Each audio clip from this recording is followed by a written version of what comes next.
The parking garage smelled like oil and stale exhaust, but that wasn't what made Tyler Harrison's stomach turn. It was the sound of fear in a woman's voice echoing off concrete walls, the kind of desperate pleading that made his blood run cold even after 2 years working night security in downtown Nashville. "Please, I don't have anything. Just leave me alone." The woman's voice cracked.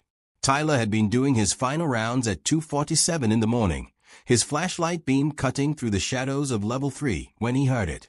His shift at the Marshall Street office complex was supposed to end in 13 minutes. In 13 minutes, he'd drive his beat-up Honda Civic to his sister's house, pick up his sleeping 6-year-old daughter Sophie, and carry her up 3 flights of stairs to their studio apartment. In 13 minutes, he'd be one day closer to making rent, one day closer to not having to explain to a first grader why they ate cereal for dinner again. But those 13 minutes felt like a lifetime ago as Tyler rounded the corner and saw them. 2 men, both wearing dark hoodies, had backed a young woman against a silver Mercedes. Her designer purse lay at her feet, contents scattered across oil-stained concrete. The woman's honey-colored hair was disheveled, her white blouse torn at the shoulder. She couldn't have been more than 30. Her hands were raised in surrender, trembling. "Daddy." The small voice came from behind Tyler, and his heart nearly stopped. He spun around to find Sophie standing there in her pink pajamas and light-up sneakers, rubbing her eyes. His sister must have dropped her off early. She'd texted something about an emergency at the hospital where she worked, but Tyler had been too busy checking the 4th floor to read the full message. "Sophie, baby, what are you doing here?" Tyler's voice came out strangled. He positioned himself between his daughter and the scene ahead, but Sophie had already seen. "Daddy, that lady is scared." Sophie's brown eyes, so much like her mother's, were wide with concern. "Please help her." Tyler's mind raced. He had no weapon. Security guards at his level weren't authorized to carry anything more than a flashlight and a radio. He'd already called the police on his way to this level, but response times in this part of Nashville averaged 12 minutes. The woman didn't have 12 minutes. "Sophie, I need you to go back to the security office right now and lock the door. Can you do that for Daddy?" Tyler kept his voice steady even as his pulse hammered. "But the lady needs help." Sophie's little hand grabbed his pant leg. One of the men heard them. He turned, his face partially hidden by his hood, and Tyler saw the moment of calculation in his eyes. 2 potential witnesses now. The math had changed. "This ain't your business, security man," the first man called out. His voice had a rough edge, angry and desperate. "Walk away, and take your kid with you." Tyler knew he should do exactly that. He should scoop Sophie up, get her to safety, and let the police handle it. He had a daughter to raise alone, bills piled on his kitchen counter, and a life that couldn't afford any complications. Getting involved meant risking everything. But he'd promised his late wife Rachel something 3 years ago when cancer took her, at only 28. Standing by her hospital bed, holding her frail hand while Sophie slept in the chair beside them, Rachel had made him swear to raise their daughter to be brave, to be kind, to never walk past someone in need. "Sophie," Tyler said quietly, "remember what Mommy used to say? About being the light." Sophie nodded, her grip tightening on his leg. Tyler straightened his shoulders and walked forward, gently moving Sophie behind him.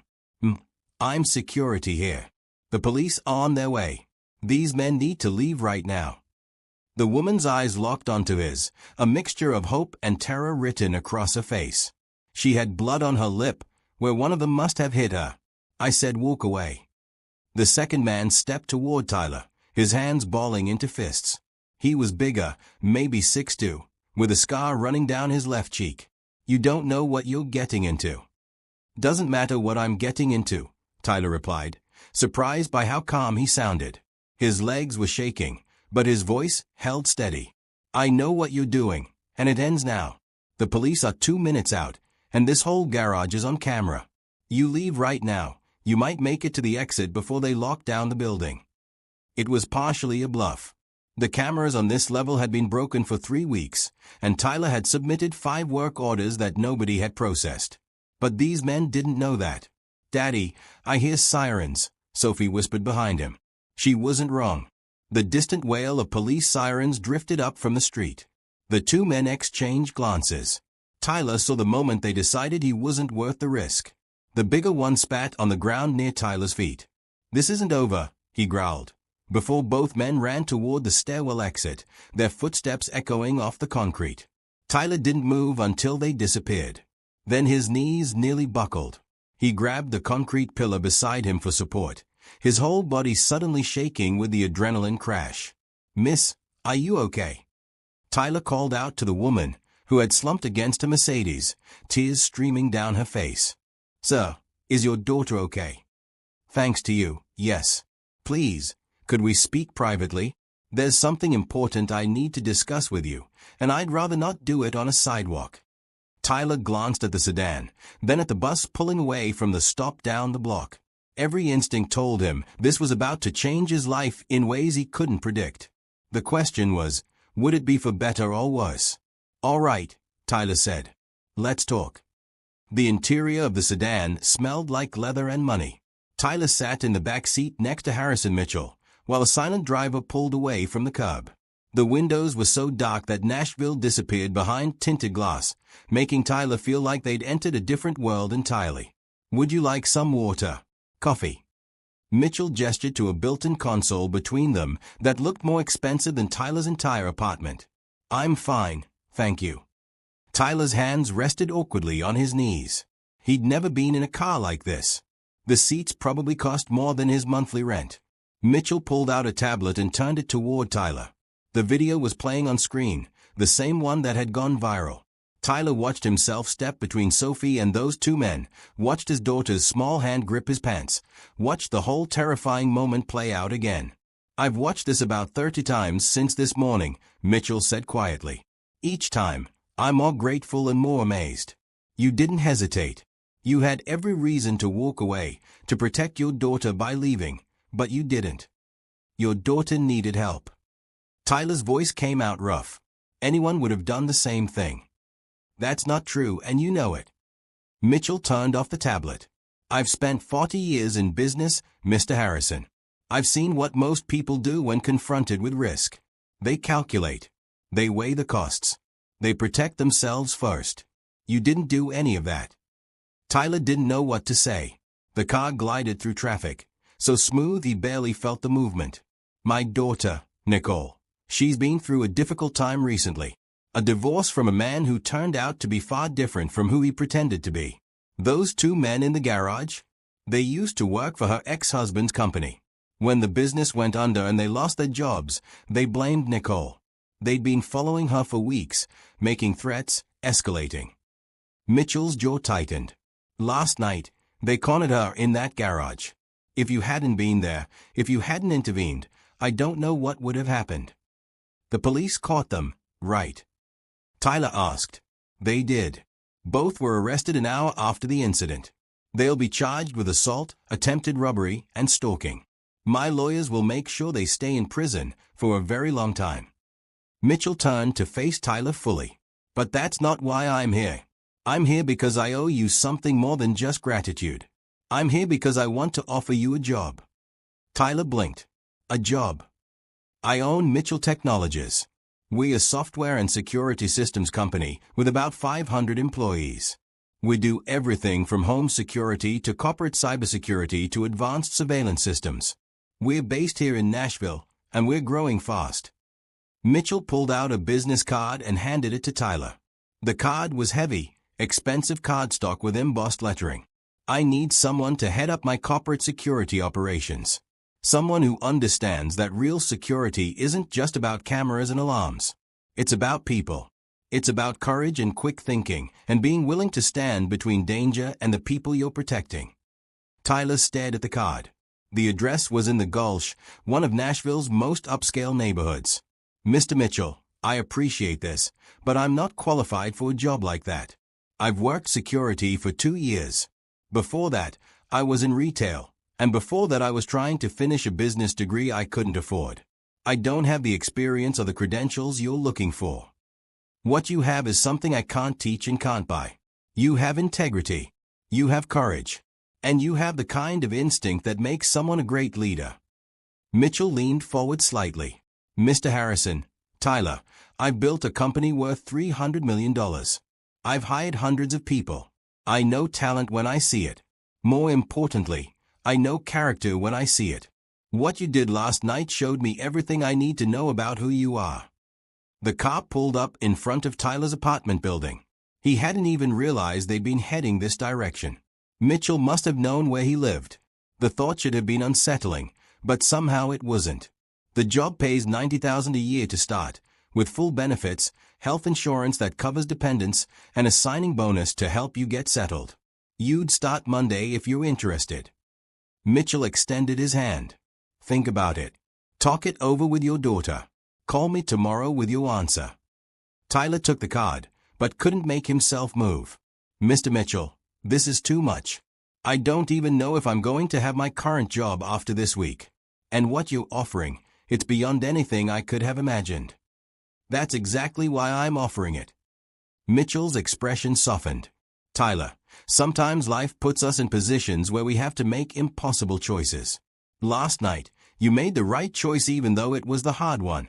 You put someone else's safety ahead of your own security, ahead of even your daughter's comfort. That's the kind of person I want working for me. That's the kind of person I want my daughter to know. Please, at least think about it." Tyler nodded slowly, his mind reeling. $90,000. Health insurance. A signing bonus. It was more money than he'd ever imagined making. It was the kind of opportunity that could change everything for Sophie, could give her the life he'd always wanted to provide but never thought possible. But it felt too good to be true. And in Tyler's experience, when something felt too good to be true, it usually was. "I'll think about it," Tyler said finally. "And thank you, Mr. Mitchell, for this, and for raising a daughter brave enough to get through what she went through last night. Thank you for making sure I still have a daughter." Mitchell's voice cracked slightly, and Tyler saw the emotion beneath the polished businessman exterior. This was a father who'd almost lost his child. "Talk to you tomorrow, Tyler." Tyler climbed out of the sedan and watched it drive away. Then he stood on the sidewalk in front of his building, staring at the business card in his hand, trying to process what had just happened. His phone rang. "Beth." "Hey," Tyler answered, still in a daze. "Did you get fired?" His sister sounded worried. "Suspended for 3 days. Maybe fired after that." Tyler started walking toward his apartment building. But something else happened. Something I need to tell you about. He was halfway through explaining about Harrison Mitchell and the job offer when his apartment door came into view. Someone was sitting on the floor outside his door, knees pulled up to her chest, head down. As Tyler got closer, she looked up, and he recognized her immediately. Nicole Mitchell, in a green sweater and jeans, looking nothing like the terrified woman from last night, but everything like someone who'd been crying recently. "Beth, I need to call you back," Tyler said. "Tyler, what's going on?" "I'll explain later. I promise." He hung up and approached his door cautiously. "Miss Mitchell, what are you doing here?" Nicole stood up quickly, wiping at her eyes. "I'm sorry for just showing up. Your address was in the police report, and I needed to thank you properly. Last night I was so shaken up that I barely said anything, and then I just left, and I've been thinking about it all night, about what you did, about your daughter being there, about how you could have been hurt because of me." "You don't need to thank me," Tyler said. "I'm just glad you're okay. But I do need to thank you. You need to understand what you did. Those men, they'd been threatening me for months. Leaving messages. Following me. My ex-husband had ruined a lot of lives when his company collapsed, and they blamed me by association. I was terrified, and last night when they cornered me, I thought that was it. I thought that was how my story ended." Nicole's voice shook. "And then you were there. You and your little girl. You didn't know me. You had every reason to walk away. But you didn't." Tyler unlocked his apartment door. "Would you like to come in? It's not much, but it's better than standing in the hallway." Nicole hesitated, then nodded. Tyler opened the door to their tiny studio, acutely aware of how small and shabby it must look to someone from her world. The curtain separating Sophie's bed area. The kitchen table with its wobbly leg. The second-hand couch his sister had given him. "I met your father," Tyler said, closing the door behind them. "About an hour ago. He offered me a job." Nicole's eyes widened. He did? Tyler, that's wonderful. I haven't accepted it yet. Tyler set his keys on the counter. It feels like too much. Like I'm taking advantage of a situation. Taking advantage. Nicole's voice rose slightly. Tyler, do you know what my father is like? He's the most careful, analytical person I know. He doesn't make offers like this lightly. If he offered you a job, it's because he sees something in you that his company needs. This isn't charity. This is business. It feels like charity. Tyler sat down on the couch, suddenly exhausted from the sleepless night and emotional morning. I'm barely making it, Miss Mitchell. My daughter eats cereal for dinner half the time. I'm one emergency away from being homeless. And your father is offering me $90,000 a year because I did what any decent person would do. Nicole sat down on the couch next to him, keeping a respectful distance. Can I tell you something about my father? He built his company from nothing. He grew up in a trailer park in Kentucky with a single mother who worked 3 jobs to keep them fed. He understands what it's like to struggle. He also understands that the most valuable people aren't the ones with the fanciest degrees or the most impressive resumes. They are the ones who do the right thing when it matters most. Tyler looked at her. In the light of his apartment, he could see the fading bruise on her cheek, the small cut on her lip. She'd covered it with makeup, but it was still visible. This woman had been through something traumatic, and instead of hiding at home, she'd come here to thank him. Your daughter was so sweet last night, Nicole continued. When she came over and held my hand while the police were there, she told me her mom was in heaven and that heaven people watch over earth people. She said her mom probably sent her and her dad to help me.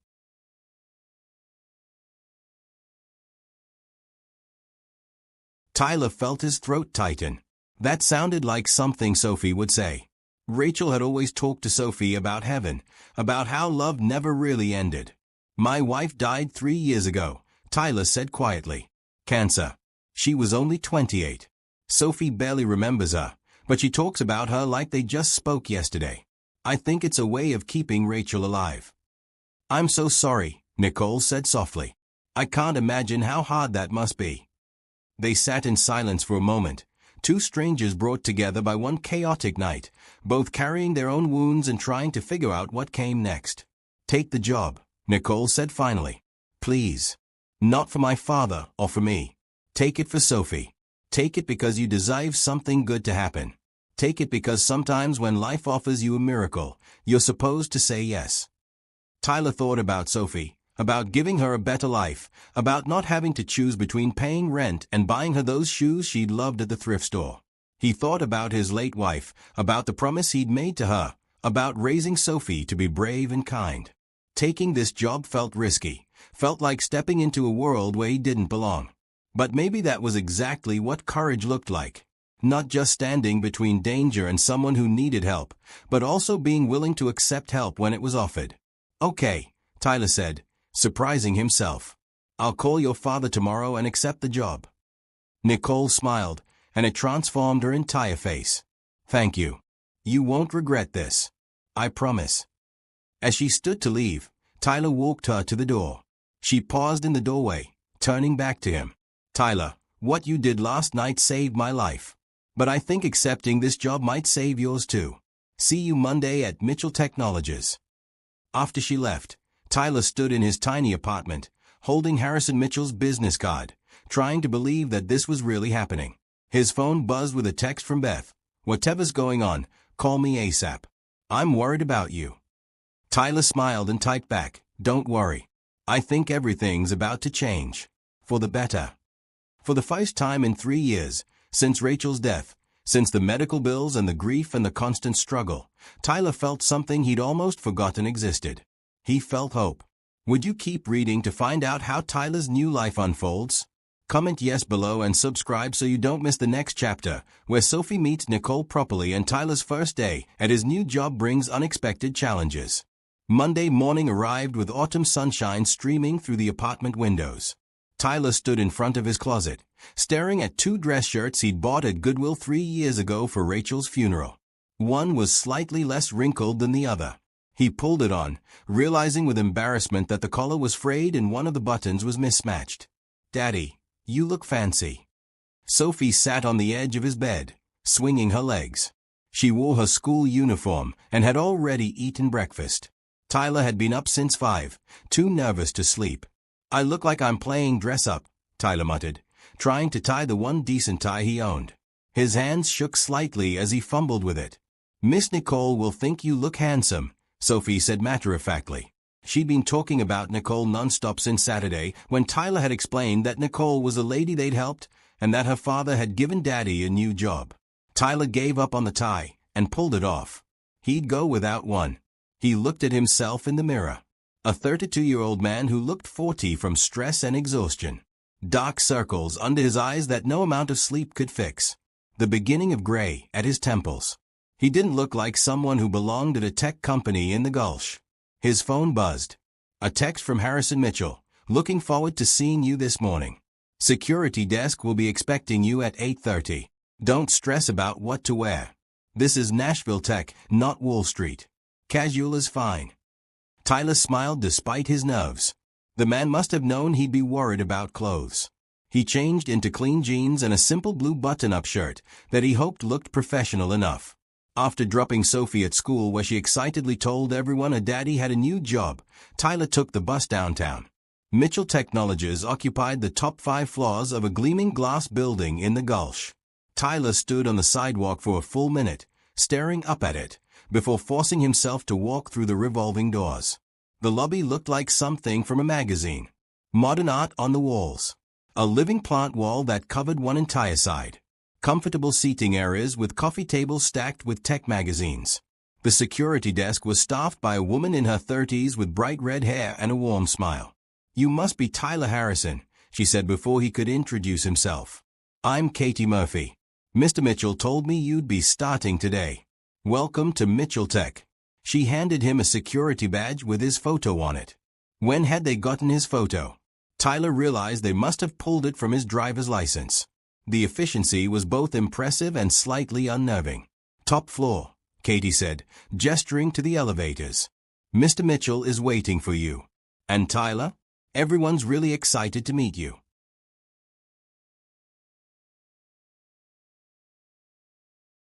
She nodded but couldn't seem to speak. Sophie darted around Tyler before he could stop her and ran to the woman, taking her hand. "Don't cry," Sophie said in her sweet 6-year-old voice. "My daddy saved you. He's really brave." The woman let out a sound between a laugh and a sob, squeezing Sophie's hand. "He is. He really is." By the time the police arrived 90 seconds later, the woman had composed herself enough to give a statement. She identified herself as Nicole Mitchell, gave the officers detailed descriptions of her attackers, and thanked Tyler repeatedly. But when the police asked for her contact information and address, Tyler noticed she hesitated, gave them what seemed like minimal information, and kept glancing at the stairwell as if expecting the men to return. "Mr. Harrison, you're pretty brave for a security guard," one of the officers said, taking Tyler's statement. "Most people wouldn't get involved." Tyler looked down at Sophie, who was holding his hand and yawning. "My daughter needed to see that we don't walk past people who need help, even when it's scary." Nicole Mitchell caught his eye as the paramedics checked her over. She mouthed 2 words, "Thank you." Then, before Tyler could say anything else, she declined the ambulance, got into her Mercedes with shaking hands, and drove away. Tyler watched her taillights disappear down the ramp, wondering if he'd ever see her again, wondering if what he'd just done would have any consequences beyond the adrenaline still pumping through his veins. He had no idea that in less than 12 hours, his entire life was about to change in ways he couldn't possibly imagine. The courage of one moment, witnessed by his daughter and a stranger, had set in motion a series of events that would transform not just his future, but the futures of dozens of people across Nashville. As Tyler carried a sleeping Sophie to his car, his phone buzzed with a text from his supervisor. "Need to see you in office tomorrow 9 a.m. Security footage review." Tyler's stomach sank. He'd just tried to do the right thing, and now his job might be on the line. Tyler's alarm screamed at 7:15, shattering 3 hours of restless sleep. He slapped it off and lay there staring at the water-stained ceiling of their studio apartment, trying to remember if the knot in his stomach was from exhaustion or dread. Then he remembered. 9 a.m. meeting. Security footage review. Possible termination. Daddy, is it pancake day? Sophie's voice came from her small bed tucked in the corner, separated from his by a curtain his sister had helped him hang last year. She peeked around the fabric, her brown hair sticking up in every direction. Cereal day, baby girl. Tyler forced a smile and sat up. His shoulders ached from the tension of last night. We're running late. While Sophie crunched through her store-brand cornflakes at that tiny kitchen table that doubled as his desk, Tyler checked his phone. 17 missed calls. His sister Beth.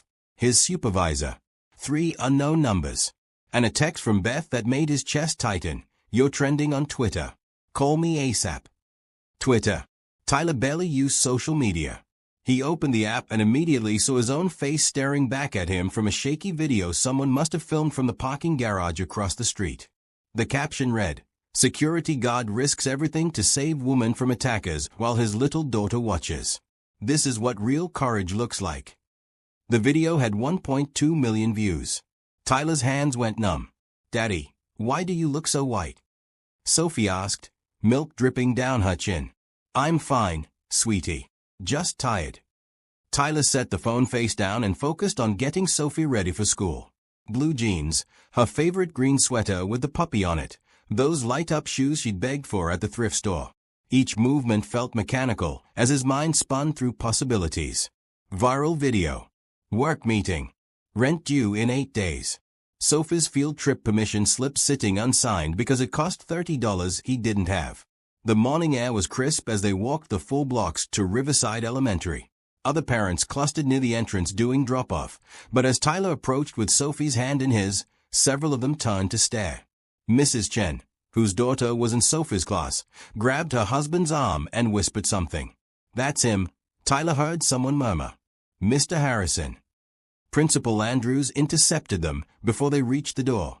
She was a thin woman in her 50s with kind eyes and a no-nonsense demeanor. "Could I speak with you for a moment?" Tyler's stomach dropped. "Sophie, go line up with your class, okay?" "Okay, Daddy." Sophie skipped toward her classroom line, oblivious to the stares following her father. "I saw the video," Principal Andrews said quietly.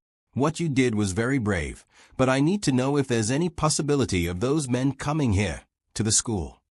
The thought hadn't even occurred to Tyler. His blood went cold. "I don't know. The police arrested them, I think. I mean, they have their descriptions." "You think?" Principal Andrews' expression tightened. "Mr. Harrison, if there's any threat to this school, to Sophie or other children, I need to know right now." "There's no threat. I promise. It was just wrong place, wrong time. Those men are long gone." Tyler hoped he sounded more confident than he felt. The elevator ride to the 23rd floor felt like rising into a different world. When the doors opened, Tyler stepped into an office space that looked nothing like the cramped, fluorescent-lit places he'd worked before. Open floor plan with natural light everywhere. Standing desks. A break room that looked more like an upscale cafe. People in jeans and sneakers typing on laptops or talking in small groups. Tyler. Harrison Mitchell appeared from an office to the right, dressed in slacks and a polo shirt. He looked more relaxed than he had in the sedan. "Right on time. Come with me. I'll introduce you around." The next hour was a blur of names and handshakes. Tyler met department heads, security team members, IT specialists, and about 20 other people whose names he knew he'd never remember. Everyone was friendly, welcoming. No one seemed to care that he'd been a night security guard 3 days ago. Nicole appeared halfway through the tour. She wore professional slacks and a maroon blouse, her hair pulled back. The bruise on her cheek had faded to barely visible. When she saw Tyler, her whole face lit up. "Tyler, you came," she said, as if she'd been worried he wouldn't show up. "Dad, can I steal him for a minute? I want to show him the community outreach office." Harrison nodded. "Don't keep him too long. We have orientation at 11. Nicole led Tyler down a hallway to a large office overlooking downtown Nashville. The walls were covered with photos of community events, charity work, school programs. "This is where I work," Nicole explained. Mitchell Technologies has a foundation that focuses on helping Nashville communities, education programs, job training, supporting local families in need. Dad believes that companies should give back to the places that support them. Tyler looked at the photos. Kids at a tech camp. A ribbon-cutting ceremony at a community center. Families receiving donated computers. This is amazing, he said. I had no idea companies did things like this. Most don't, not to this extent, Nicole admitted. But Dad grew up with nothing, and he never forgot what that felt like. When he started making money, he made it a priority to help others the way he wished someone had helped him. She turned to Tyler. And that's going to be part of your job too. Dad wants security to be integrated with community work. Making sure our charity events are safe, but also being present in neighborhoods, building trust. He thinks you'll be perfect for it. Before Tyler could respond, his phone rang. The school. Tyler's heart dropped as he answered. Mr. Harrison, this is Principal Andrews. Everything is fine, but Sophie had a small incident on the playground. Nothing serious, but she's asking for you. Can you come by? Tyler looked at Nicole apologetically. I'm sorry. It's my daughter's school. I need to go. Of course. Go. Family comes first. Nicole squeezed his arm. That's another thing about working here. We believe in work-life balance. If Sophie needs you, you go. No questions asked. Tyler found Harrison and explained the situation. His new boss waved him off immediately. Go take care of your daughter. We'll do orientation tomorrow. Is everything okay? I think so. They said it was minor. Tyler grabbed his jacket. Take the company car. Harrison tossed him keys. The silver SUV in the executive parking garage. You need reliable transportation, and that Honda Civic of yours won't make it through winter. Mr. Mitchell, I can't take your car. It's not mine, it's the company's. And you work for the company now. Go. Harrison pointed toward the elevators. 20 minutes later, Tyler pulled into Riverside Elementary in a vehicle that probably cost more than he'd made in the past 2 years combined. He found Sophie in the nurse's office with a scraped knee and dried tears on her cheeks. Daddy. She reached for him immediately. What happened, baby? Tyler knelt beside the chair where she sat today. Some kids were saying mean things about the video. About how you're not a real hero because real heroes don't bring their kids to work. Sophie's lower lip trembled. I told them you are a real hero and they pushed me down. Tyler felt anger flare in his chest, but he pushed it down. Did you tell a teacher? Mrs. Patterson is talking to them now, the nurse said. She was a kindly older woman named Mrs. Henderson who'd always been good to Sophie. But Sophie wanted to see you first. I'm sorry those kids were mean, Tyler said, brushing hair from Sophie's face. But you know what? What they said isn't true. You being with me that night was an accident, and I kept you safe. I'm proud that you wanted to help that lady. Miss Nicole. Sophie perked up slightly. Yeah, Miss Nicole. And guess what? I saw her this morning at my new job. She works there too. And she told me to tell you that you were the bravest girl she'd ever met. Sophie's eyes widened. Really? Really? Tyler kissed her forehead. How about we get you cleaned up and back to class? And tonight after school, we'll go somewhere special to celebrate Daddy's new job. Anywhere you want. The ice cream place with the gummy bears. Sophie asked hopefully. The ice cream place with the gummy bears, Tyler confirmed. Even though it would cost him $20, he was still nervous about spending. Old habits died hard. After Tyler got Sophie settled back in class and had a brief meeting with Principal Andrews about the bullying incident, he drove the company SUV back to Mitchell Technologies. The parking garage attendant directed him to a spot marked Harrison, security next to the elevators. His own parking spot. In a heated garage. Tyler sat in the SUV for a moment, trying to process how much his life had changed in 72 hours. From a studio apartment and bus passes to a job that came with a company vehicle and his own parking space. From counting pennies for cereal to promising Sophie ice cream without panic. It felt unreal. His phone buzzed with a text from Nicole. How's Sophie? Everything okay? Tyler smiled and typed back, she's fine. Thank you for asking. The response came immediately. Good. Come up when you're back. I want to show you something. When Tyler returned to the 23rd floor, Nicole was waiting by the elevators. She led him to a different office, smaller than his but with windows and actual furniture. A desk, a computer, comfortable chairs. A nameplate on the door that read Tyler Harrison, Director of Community Security. This is your office, Nicole said. Dad had it set up over the weekend. Tyler stared at the space. His own office, with a door that closed. Windows that looked out over Nashville. A computer that wasn't 10 years old. I don't know what to say, Tyler managed. You don't have to say anything. Just do what you do best. Help people. Make them feel safe. Build connections. Nicole walked to the desk and picked up a folder. Dad and I put together some initial projects we thought you might be interested in. A partnership with Sophie's School for a safety program. A community watch initiative in the neighborhood where we helped you find a new apartment. Wait, what? Tyler blinked. Apartment. Nicole bit her lip. Okay, so Dad might have gotten a little ahead of himself. There's a 2-bedroom apartment in a complex we own about 10 minutes from here. Family-friendly, safe neighborhood, good schools. He wanted to offer it to you as part of your compensation package. Before you say no, just look at the numbers. The rent is subsidized as an employee benefit, so it would actually be less than what you're paying now for the studio. Tyler felt overwhelmed. This is too much. All of this is too much. Tyler, do you know what the average executive salary is at a tech company this size? You're getting paid market rate for your position, maybe even a little below. The car is a normal company benefit. The apartment is something we offer to several employees, especially those relocating or in transition. This isn't charity. This is just how we take care of our team. Nicole's expression was earnest. Please let us do this. Let us help you give Sophie a good life. You deserve it. Tyler thought about Sophie, about giving her a bedroom of her own, about living in a safe neighborhood where she could ride a bike without him worrying every second. About not having to choose between paying rent and buying her clothes that fit. Okay, he said quietly. Okay, I'll look at the apartment. And thank you. I know I keep saying it, but thank you. You saved my life, Nicole said simply. This is the least we can do. The rest of the day passed in a whirlwind. Tyler met with the security team he'd be managing.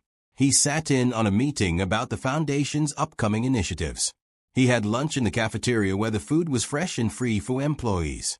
By the time 5 o'clock arrived, Tyler's head was spinning with new information, but underneath the overwhelm was something else. Excitement. Purpose. The feeling that maybe, just maybe, life was finally giving him a break. He picked up Sophie from after-school care and drove to the ice cream place in the company SUV. Sophie pressed her face against the window the whole time, marveling at the leather seats and the fancy dashboard. Is this car really ours, Daddy? She asked. It's the company's, but we can use it, Tyler explained. Like borrowing something really nice.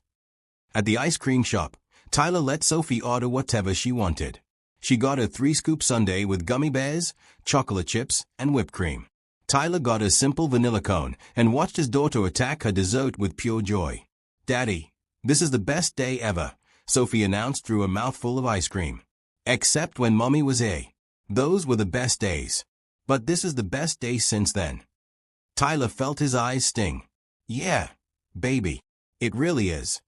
His phone buzzed with a text from Beth. Please tell me good things are still happening and this isn't all a dream. Tyler snapped a photo of Sophie's ice cream-covered face and sent it to his sister with the caption, "Not a dream. Everything's real. Everything's changing." As they drove home in the sunset, Sophie chatted about her day, about the kids who'd been mean and how Mrs. Patterson had made them apologize, about how she'd told her whole class her daddy was a hero and had an office with his name on the door. Tyler listened, one hand on the steering wheel of a vehicle that cost more than he'd ever imagined owning, heading back to a studio apartment they'd soon be leaving for something better, working a job that felt too good to be true, but was somehow real. And for the first time since Rachel died, Tyler let himself believe that maybe the hard part was over. Maybe the universe was finally done testing him. Maybe kindness really did get rewarded, and courage really did matter, and sometimes heroes didn't need capes or weapons or superpowers. Sometimes they just needed to show up and do the right thing when it mattered most. What Tyler didn't know was that the challenges weren't over. Not by a long shot. But he also didn't know that he was about to become part of something bigger than himself, something that would touch lives across Nashville and prove that one moment of courage could create ripples that changed an entire community.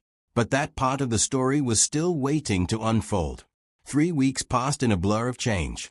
Tyler and Sophie moved into their new apartment on a Saturday morning with help from Beth, Nicole, and surprisingly, half a dozen employees from Mitchell Technologies who showed up with their trucks and muscle.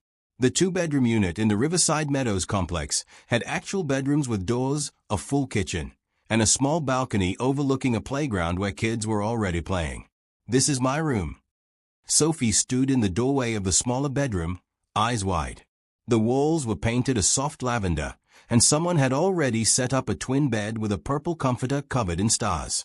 "All yours," Tyler confirmed, his throat tight. Nicole stood behind him, looking pleased with herself. "I may have taken the liberty of doing some shopping," Nicole admitted. "I hope you don't mind. Every little girl should have her own special space." Tyler wanted to protest about the expense, but the look on Sophie's face stopped him. His daughter ran into the room and jumped on the bed, laughing. When was the last time he'd heard her laugh like that? Really laugh, with pure joy and no worry underneath it. "Thank you," Tyler said to Nicole. "Seriously, thank you. You've thanked me about 100 times in 3 weeks," Nicole smiled.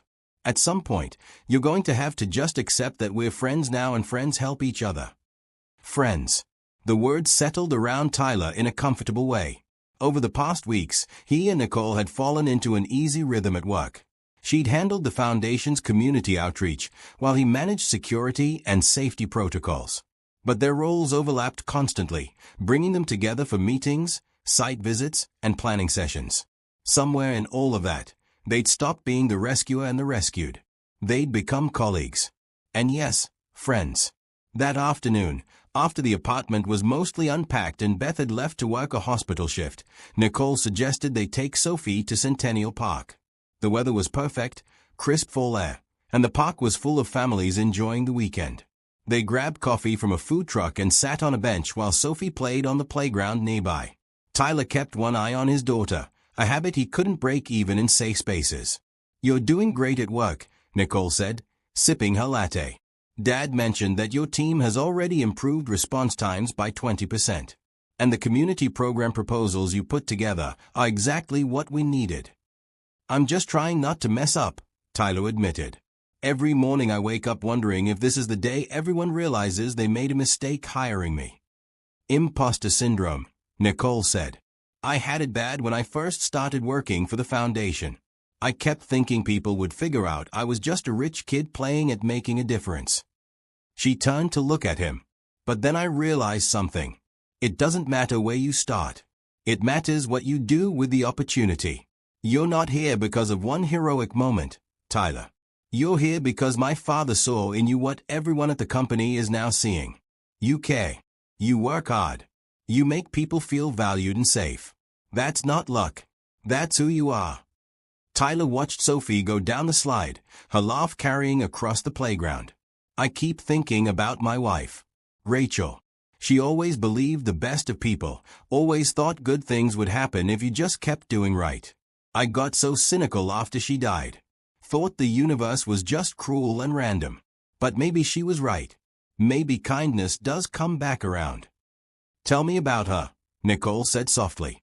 "If you want to." Tyler found himself talking, really talking, for the first time in years. He told Nicole about meeting Rachel in college, about how she'd been studying to be a teacher and he'd been working 3 jobs trying to afford tuition. About how she'd believed in him when he didn't believe in himself. About their small wedding and how happy they'd been in their tiny apartment. About Sophie's birth and how Rachel had been the most natural mother he'd ever seen. And then about the diagnosis, the aggressive cancer, the 8 months of fighting before it took her. "She made me promise something," Tyler said, his voice rough. "The night before she died. She made me promise I'd keep living.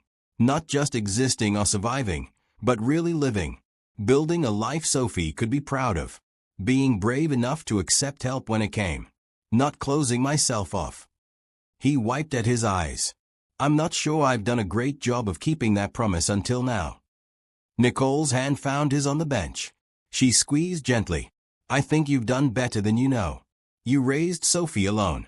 You worked yourself to exhaustion to provide for her. You stepped in to help a stranger even when it could have cost you everything. Rachel would be proud of you. I'm sure of it. They sat in comfortable silence for a moment, watching Sophie play with another little girl on the swings. The Nashville skyline rose in the distance, and Tyler felt something shift inside him. For 3 years, he'd been carrying grief like a weight, letting it define every choice. But sitting here, with a friend beside him and his daughter laughing nearby, with a job he loved and an apartment he could actually afford, Tyler felt the weight lift slightly. Not gone. It would never be gone entirely. But lighter. Manageable. My ex-husband thought I was naive, Nicole said suddenly. He used to make fun of the foundation work, said I was wasting time and money on people who'd never appreciate it. That's when I started realizing who he really was. Someone who saw kindness as weakness. Someone who thought caring about others was stupid. She let go of Tyler's hand and wrapped her arms around herself. The divorce was ugly. He tried to take everything, even though the company belonged to my family. He turned employees against me, spread rumors, made my life miserable. Those men who attacked me in the garage? They genuinely believed I destroyed their lives because that's what my ex told them. I'm sorry, Tyler said. Nobody deserves that. We both lost people we loved, Nicole observed. Different circumstances, but the same kind of grief. The difference is you got closure. Rachel died knowing you loved her. My marriage just rutted from the inside until there was nothing left but anger. She turned to look at him. Being around you and Sophie reminds me that good people still exist. That families can be built on real love. That's a gift, Tyler. You've given me that gift. Before Tyler could respond, Sophie ran over, breathless and excited. Daddy, can we come back here tomorrow? Please. I made a friend and she wants to play again. We'll see, baby, Tyler said, but he was already planning to say yes. This was what normal looked like. Kids making friends. Weekend trips to the park. A life that wasn't just about survival. That evening, after Sophie fell asleep in her new bedroom, Tyler stood on the balcony of their apartment and called Beth. How's the new place? His sister asked. Perfect, Tyler said. Beth, I think we're going to be okay. Actually okay, not just barely making it okay. I'm so proud of you, Beth said, her voice emotional. Mom and Dad would be too. Tyler's parents had died in a car accident when he was 25, right before Sophie was born. They'd never gotten to meet their granddaughter. It was another loss that had shaped him, another reminder of how fragile life could be. I wish they could see this, Tyler said. See Sophie in her own room. See me with an actual career. See that I didn't completely mess everything up. They can see it, Beth said firmly. Just like Rachel can see it. They are all watching, Tyler, and they are cheering you on. After hanging up, Tyler checked on Sophie one more time. She was sprawled across her new bed, hugging a stuffed bear Nicole had given her. Tyler adjusted her blanket and kissed her forehead. We made it, baby girl, he whispered. We actually made it. The next Monday at work brought new opportunities. Harrison Mitchell called Tyler into his office and introduced him to 3 people from various Nashville community organizations. A woman from a homeless shelter. A man who ran an after-school program in a rough neighborhood. A retired teacher who'd started a literacy initiative. Tyler, these are the community leaders I want you to work with, Harrison explained. Each of them has identified safety concerns in their programs. Your job is to help them solve those problems. Equipment, training, whatever they need within reason. And I want you to recruit volunteers from our staff. Build bridges between Mitchell Technologies and these communities. It was more responsibility than Tyler had expected, but it was also exactly the kind of work he'd always wanted to do. Make a real difference in people's lives, not just watch monitors and write reports. Over the next 2 weeks, Tyler threw himself into the projects. He organized a security assessment of the homeless shelter and discovered they were operating with broken locks and no cameras. Mitchell Technologies donated new security systems, and Tyler personally trained staff on how to use them. He coordinated with the after-school program to create safe walking routes for kids and recruited 10 employees to volunteer as mentors. He worked with the Literacy Initiative to provide tablets and e-readers to low-income families. And in every project, Nicole was there beside him, planning, organizing, connecting resources to needs. They made a good team, balancing each other's strengths.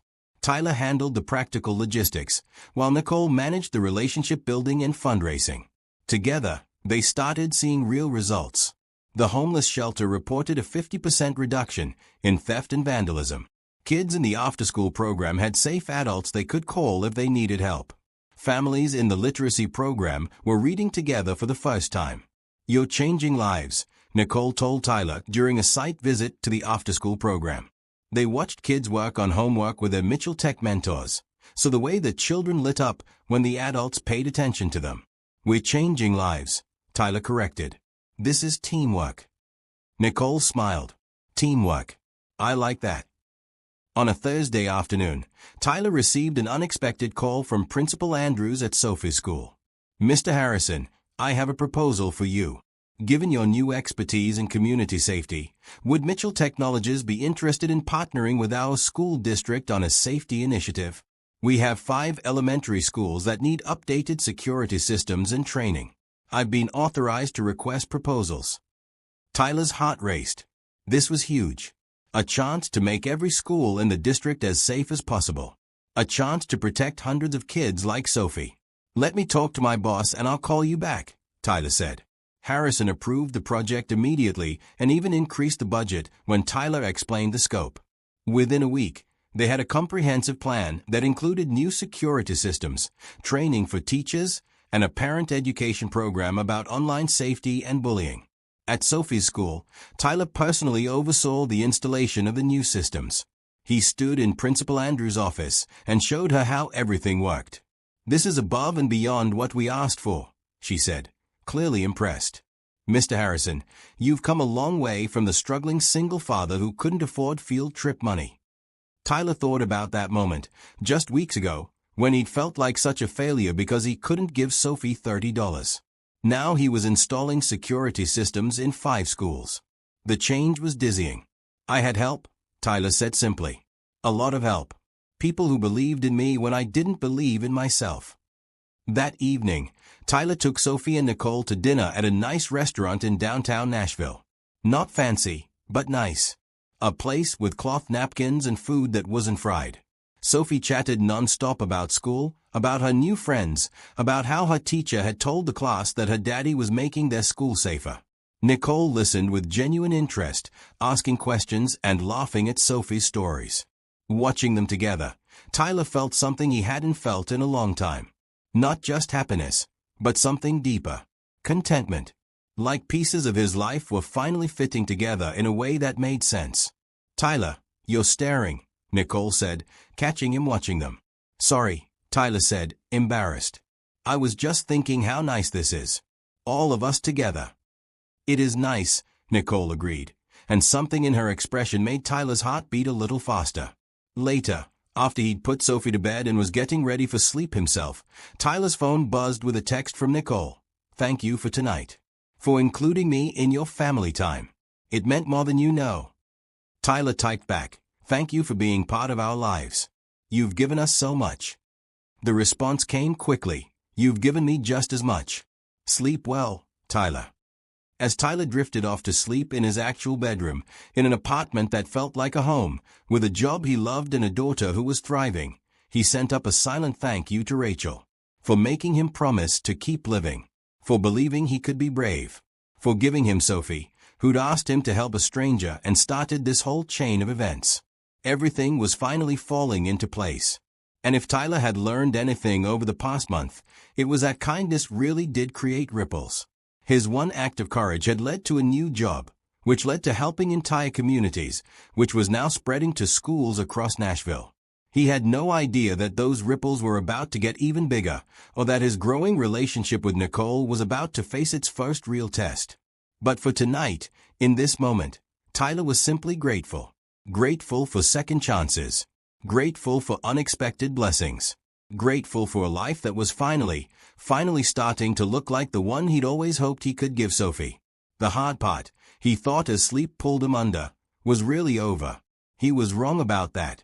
But he was right about the most important thing. Whatever came next, he wouldn't face it alone anymore. The Mitchell Technologies cafeteria was packed for the monthly all-staff meeting.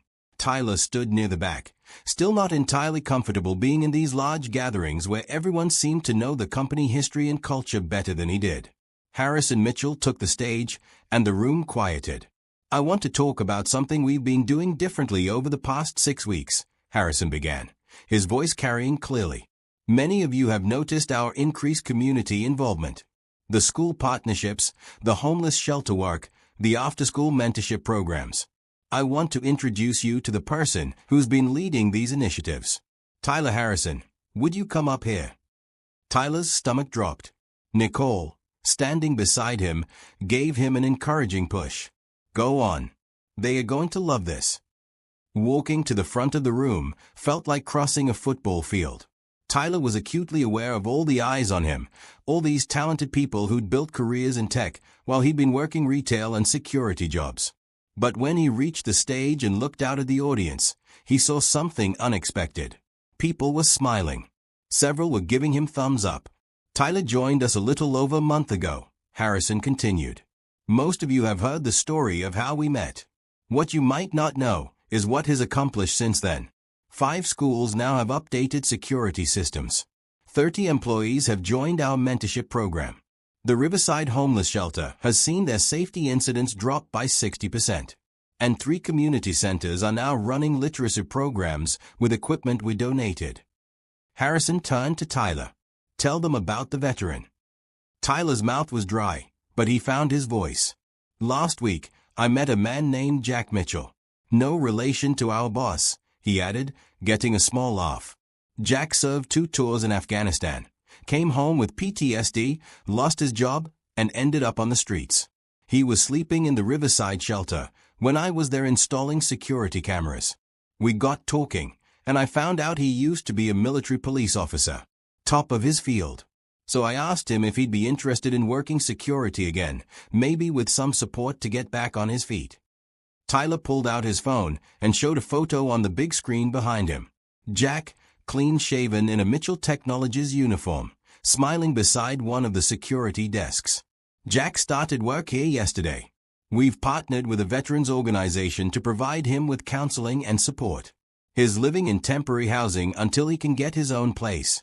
And he's already training 3 other employees on security protocols that he learned in the military." Tyler paused. "I did that because someone gave me a chance when I needed it most. Paying that forward seemed like the right thing to do."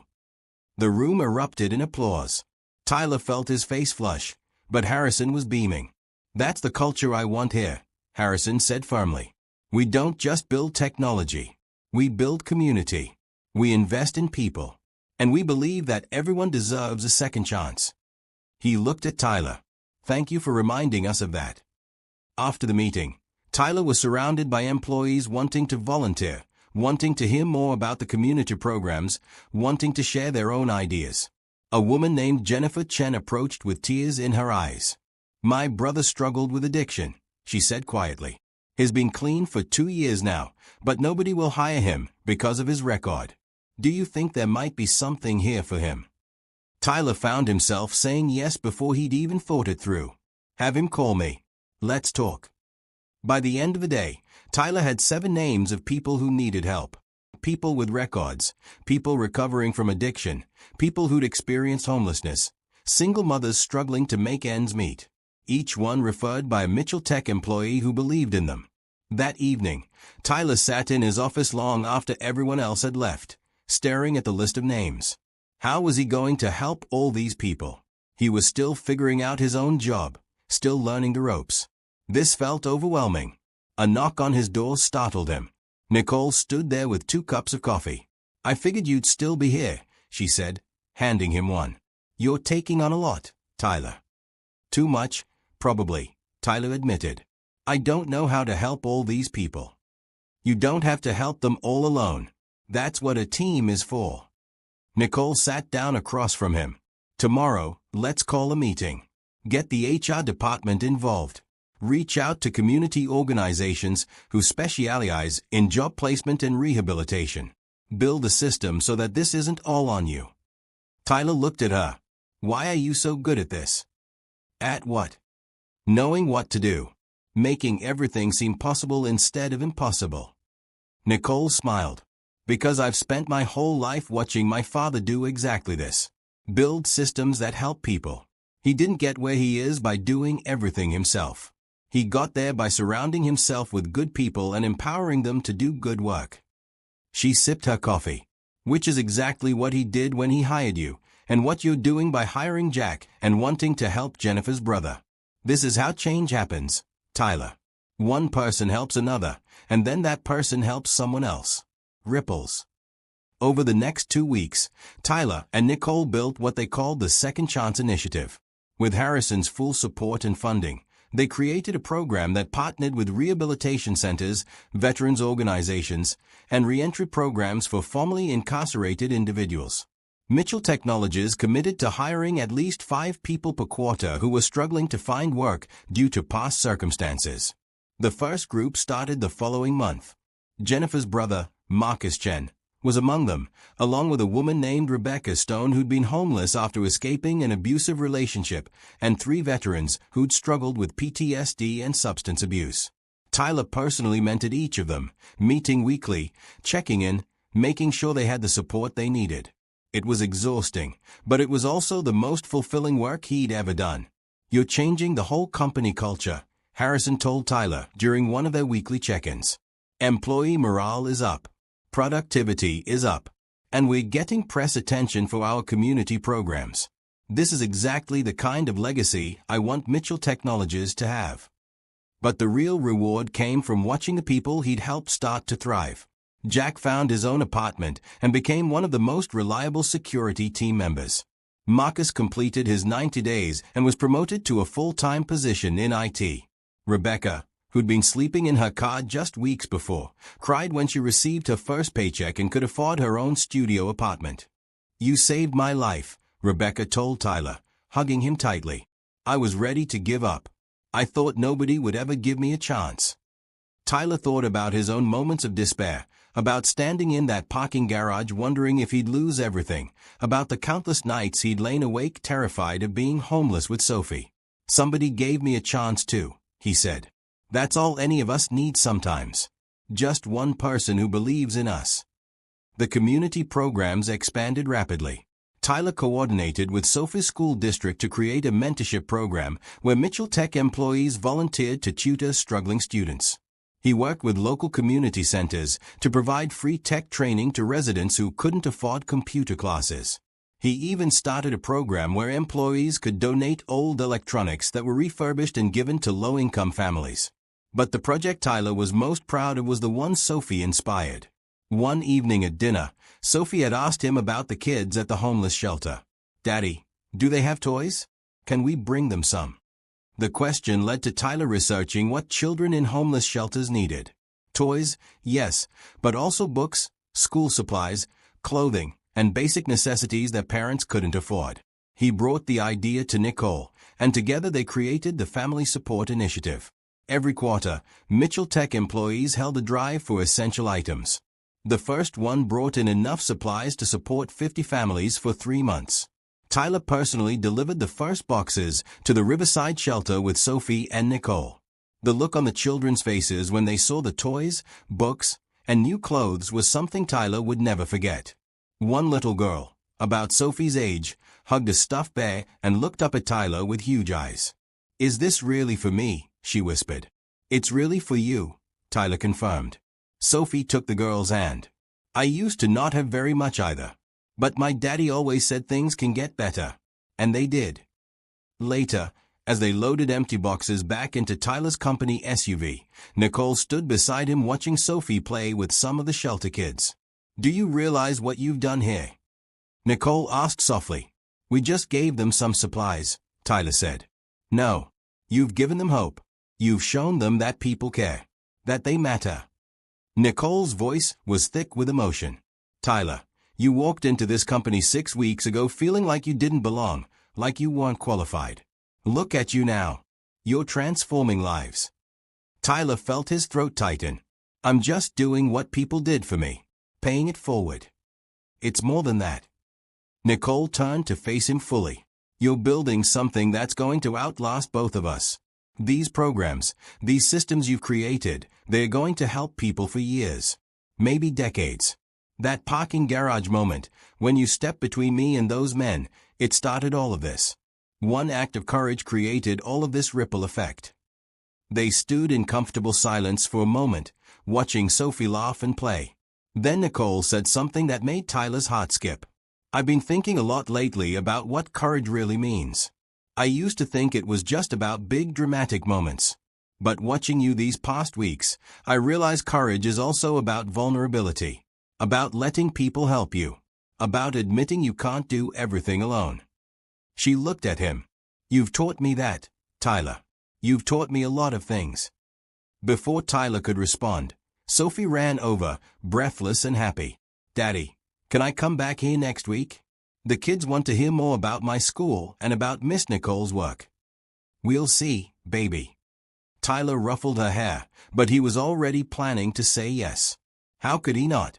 His daughter was learning the same lessons he was. That helping others wasn't just about money or resources. Sometimes it was just about showing up. About caring. About being present. That Saturday, Tyler organized a community day at Riverside Meadows, the apartment complex where he and Sophie lived. Mitchell Tech employees and their families came out to help with a playground renovation, a community garden, and a neighborhood barbecue. Nicole brought her father, and Harrison Mitchell spent the day in jeans and a t-shirt, laughing with kids and grilling burgers. This is what life's about, Harrison told Tyler as they watched families gather in the late afternoon sun. Not the money or the business success. This. Community. Connection. Making a difference. Tyler thought about how far he'd come. From a man barely surviving to someone who was helping build something meaningful. From a father worried about every penny to someone who could provide for his daughter and still have energy left to help others. From someone who'd felt completely alone to someone surrounded by friends and community. His phone buzzed with a text from Beth. I'm watching your Instagram stories. Tyler, I'm so proud of you I could cry. Mom and Dad would be too. You're amazing. Tyler smiled and typed back, I had a lot of help getting here. But as the sun set over the community gathering, as he watched Sophie play with other kids while Nicole chatted with neighbors, as he saw the way people from completely different backgrounds were coming together because of programs he'd helped create, Tyler allowed himself a moment of pride. Maybe he was doing something amazing. Maybe courage really did matter. Maybe one person really could make a difference. And maybe, just maybe, all the hard years had led him exactly where he needed to be. What Tyler didn't know was that his commitment to helping others was about to be tested in a way he never expected. The two men who'd attacked Nicole had been released on bail, and they were watching. They'd seen the news coverage of Tyler's community work. They'd seen him with Nicole. And they weren't happy about it. But that threat was still lurking in the shadows. For now, in this moment, Tyler was simply grateful. Grateful for second chances, for unexpected blessings, for a community that was becoming a family, and for the chance to prove that kindness really could change the world, one person at a time. The Nashville autumn was giving way to early winter, and the city sparkled with early Christmas decorations. Tyler stood in his kitchen early on a Saturday morning, attempting to make pancakes for Sophie. He'd gotten better at cooking over the past 2 months, but pancakes still challenged him. Daddy, that one looks like a blob, Sophie said helpfully from the kitchen table, where she was drawing with the fancy colored pencils Nicole had given her. Thanks for the honesty, kid, Tyler said, flipping what was definitely a blob onto a plate. But you're still eating it. His phone buzzed. Nicole. Good morning. Plans today? The Nashville Zoo is doing a special holiday lights preview, and I have tickets. Thought Sophie might like it. Tyler smiled. Over the past weeks, Nicole had become a regular part of their weekend routine. Museums, parks, movies, dinners. Each time, Tyler told himself they were just friends hanging out. But the truth was getting harder to ignore. His feelings for Nicole had grown into something deeper than friendship, and he suspected, hoped, that maybe she felt the same way. Let me ask Sophie, Tyler texted back. Sophie, how would you feel about going to the zoo today? Nicole invited us. Sophie's head popped up from her drawing, eyes wide. Really? Can we see the giraffes? Does Miss Nicole like giraffes? I think she would like them because they are pretty like her. Tyler's heart squeezed. Sophie adored Nicole, and the feeling was mutual. Watching them together was simultaneously wonderful and terrifying. Wonderful because Sophie was thriving with a positive female role model in her life. Terrifying because Tyler knew what was happening to him, to his heart, and he wasn't sure he was ready for it. 3 years.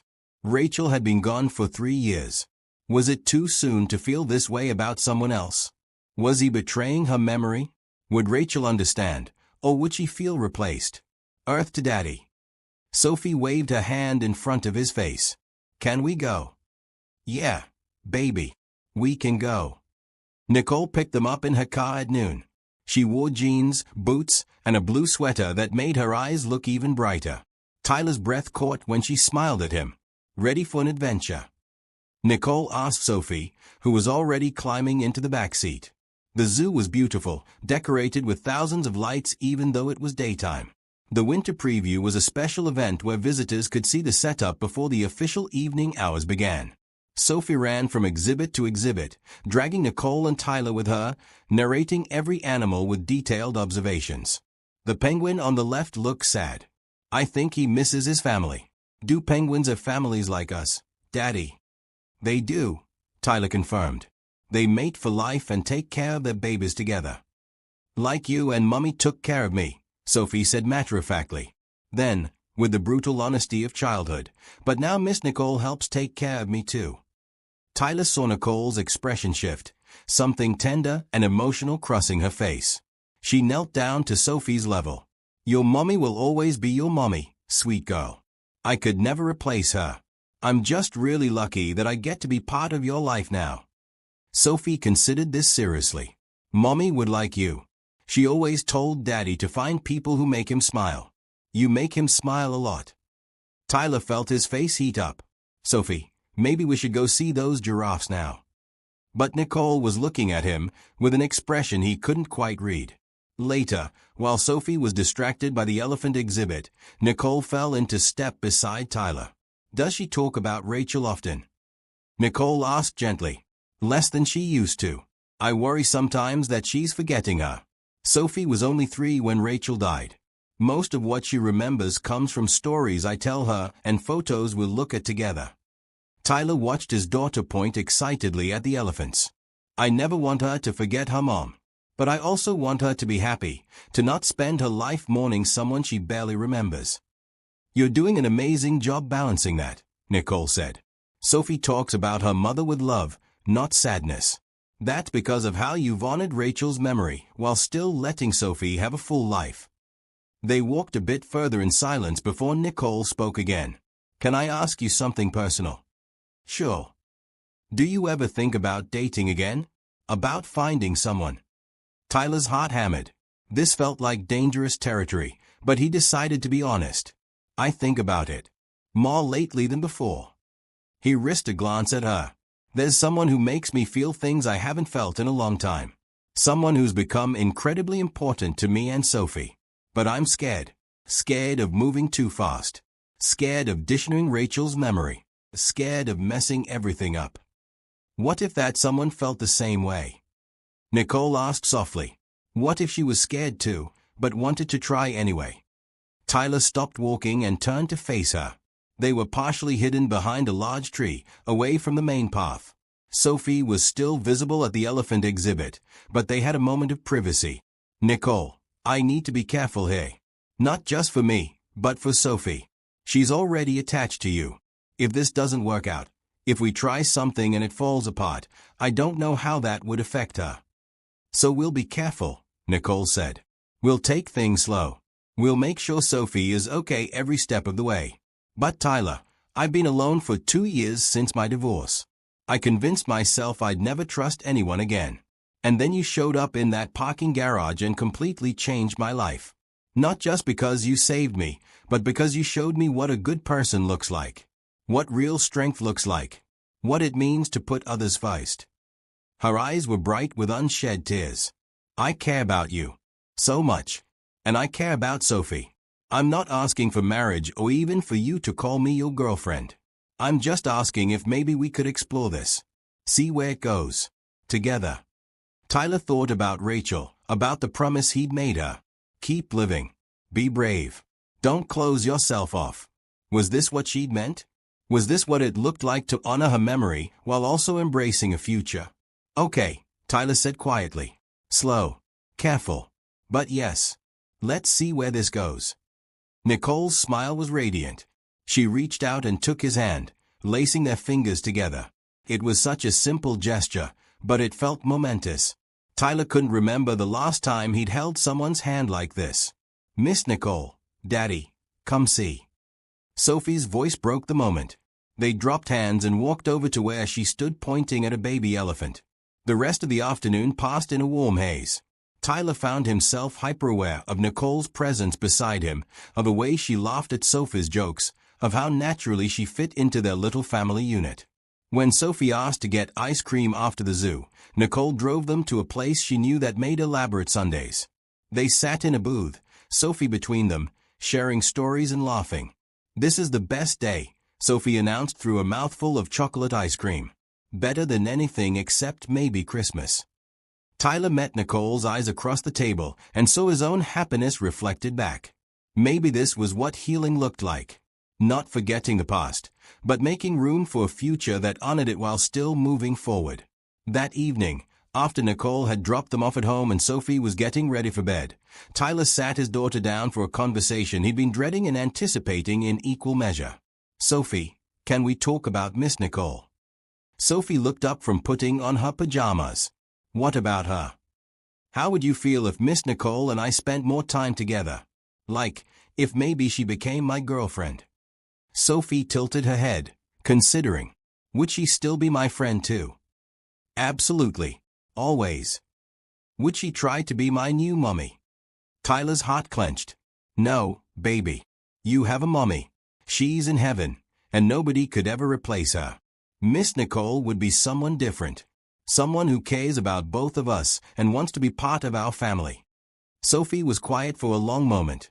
Then she said, Mommy told me something once. Before she got really sick and had to stay in the hospital all the time. What did she tell you? She said that love doesn't run out. That you can love lots of people, and it doesn't mean you love the other people any less. She said her heart was big enough for me and you and Aunt Beth and Grandma and Grandpa and everybody. Sophie looked at Tyler with those serious brown eyes. So I think Mommy would want you to have a big heart too. And I think she'd like Miss Nicole. Tyler pulled his daughter into a hug, blinking back tears. When did you get so wise? I've always been wise, Daddy. You just don't always notice. After Sophie fell asleep, Tyler sat on his balcony with a cup of coffee, looking out at the Nashville skyline. His phone buzzed with a text from Nicole. Thank you for today. Thank you for taking a chance. I promise I'll be careful with your heart and Sophie's. Tyler typed back, thank you for being patient with me. For understanding. Today was perfect. The next few weeks felt like walking on air. Tyler and Nicole continued their weekend outings with Sophie, but they also started having occasional dinners alone, just the two of them. They'd get coffee before work and talk in Tyler's office after everyone else had left. They took things slowly, respectfully, always mindful of Sophie and the bigger picture. At work, their partnership deepened. The community programs they'd built were thriving. The Second Chance Initiative had hired 15 people who were all succeeding in their new roles. The school district partnerships had expanded to 10 schools. The family support drives were happening monthly now, collecting everything from clothing to furniture to job training resources. Tyler found himself falling for Nicole more each day. The way she advocated fiercely for vulnerable people. The way she listened to Sophie's endless stories with genuine interest. The way she challenged Tyler to think bigger, dream bigger, believe he was capable of more than he thought possible. One evening, after a particularly successful community event where they'd helped connect 50 families with resources, Nicole and Tyler walked through downtown Nashville. Sophie was with Beth for the night, and they had actual privacy for the first time. I have something to tell you, Nicole said as they sat on a bench overlooking the Cumberland River. I've been holding back a little, trying to give you space and time. But I need you to know how I feel. Tyler's pulse quickened. Okay. I'm falling in love with you, Tyler Harrison. With you, and with Sophie, and with the life we're building together.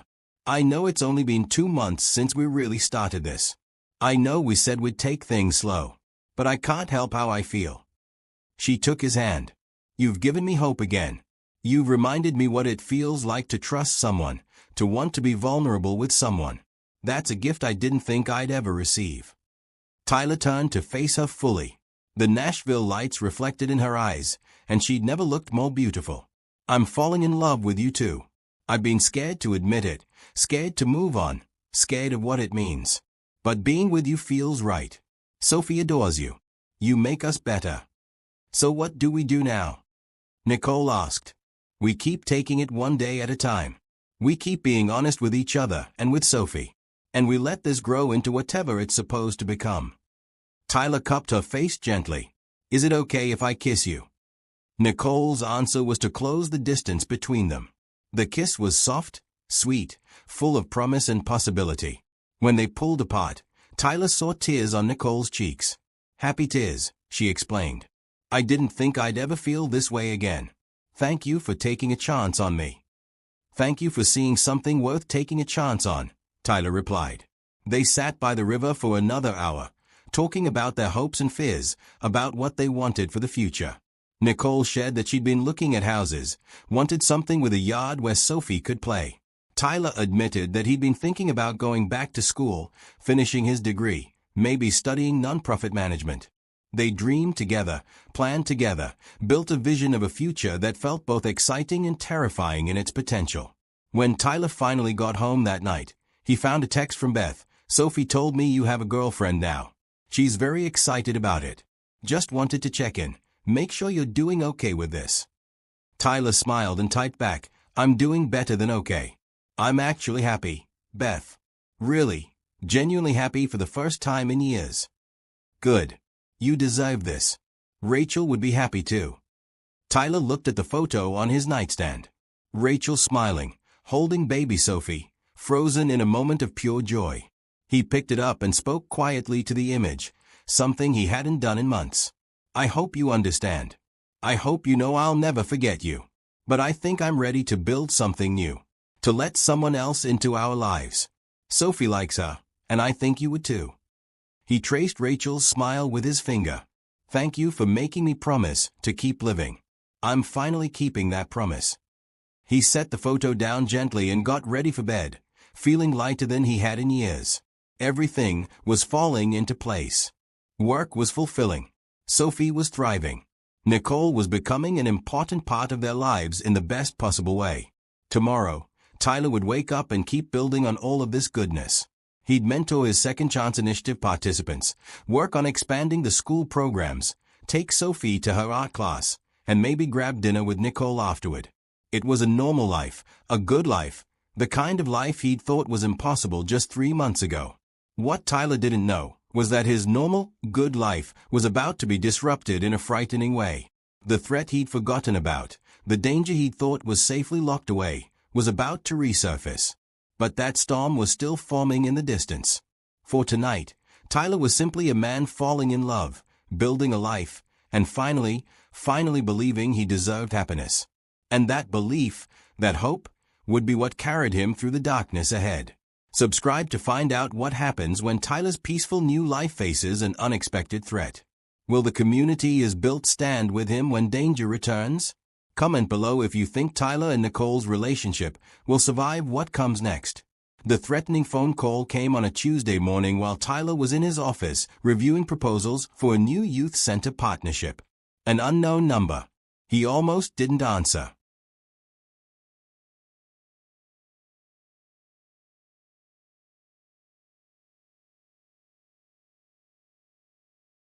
Is this Tyler Harrison? The voice was male, rough, and familiar in a way that made Tyler's blood run cold. Who is this? Someone who hasn't forgotten what you did. You cost us everything, hero. You and that woman. Way out now. Bail hearing went our way. And we've been watching you play happy family with her. Nice apartment. Cute kid. Would be a shame if something happened to that perfect little life you built. Tyler's hand tightened on the phone. If you come near my daughter on a call, I'll make sure you never see the outside of a prison cell again. Big talk from a security guard playing dress-up. The man laughed, ugly and mean. We'll be seeing you around, Harrison. Real soon. The line went dead. Tyler immediately called the detective who'd handled Nicole's case. Detective Sandra Martinez answered on the second ring. Mr. Harrison? What can I do for you? The men who attacked Nicole Mitchell. I just got a threatening call from one of them. They said they are out on bail and they've been watching us. There was a pause. That's not possible. Judge denied bail on both of them 2 months ago. They are in Davidson County Jail awaiting trial. Tyler's mind raced. Are you sure? Can you verify that? Hold on. He heard typing. Confirmed. Derek Patterson and James Crawford are both still in custody. No bail hearing scheduled until January. Mr. Harrison, whoever called you, it wasn't them. Could have been a friend of theirs, or could be someone pranking you. I'll look into it and call you back. After hanging up, Tyler sat at his desk trying to steady his breathing. It felt real. The threat felt credible. But if the men were still locked up, who was harassing him? He didn't tell Nicole about the call initially. They had a community meeting that evening at Sophie's school, and he didn't want to worry her unnecessarily. But keeping it from her felt wrong, especially as the day progressed and unease settled in his gut. At Sophie's school pickup, Tyler was hypervigilant, scanning the parking lot for anything suspicious. Every unfamiliar car made him tense. Every stranger made him look twice.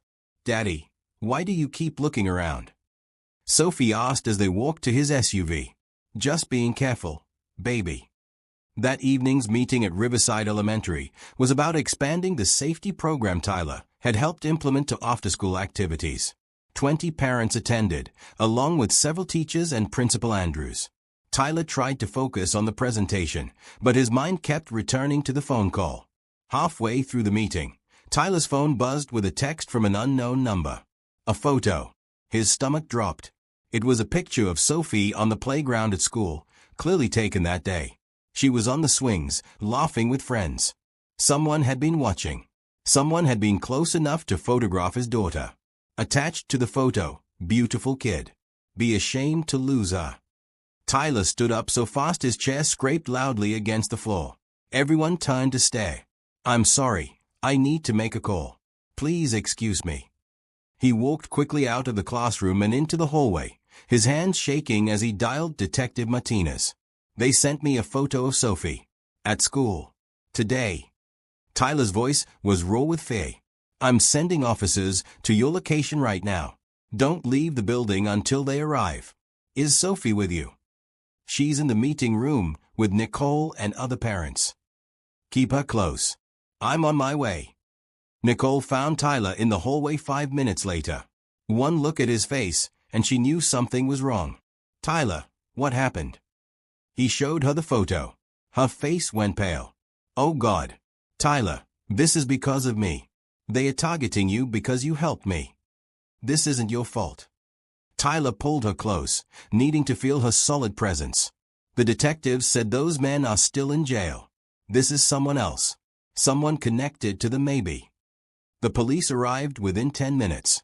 They interviewed Tyler, looked at the photo, and immediately assigned a patrol car to watch Tyler's apartment. Detective Martinez arrived shortly after, her expression grim. Mr. Harrison, Miss Mitchell, I need to tell you something. We did some digging after your earlier call. Derek Patterson and James Crawford have been making calls from jail. We're going through their phone records now, but it appears they've been in contact with at least 3 other individuals who used to work for Nicole's ex-husband. One of them has a history of harassment and stalking. What's being done about it? Tyler demanded.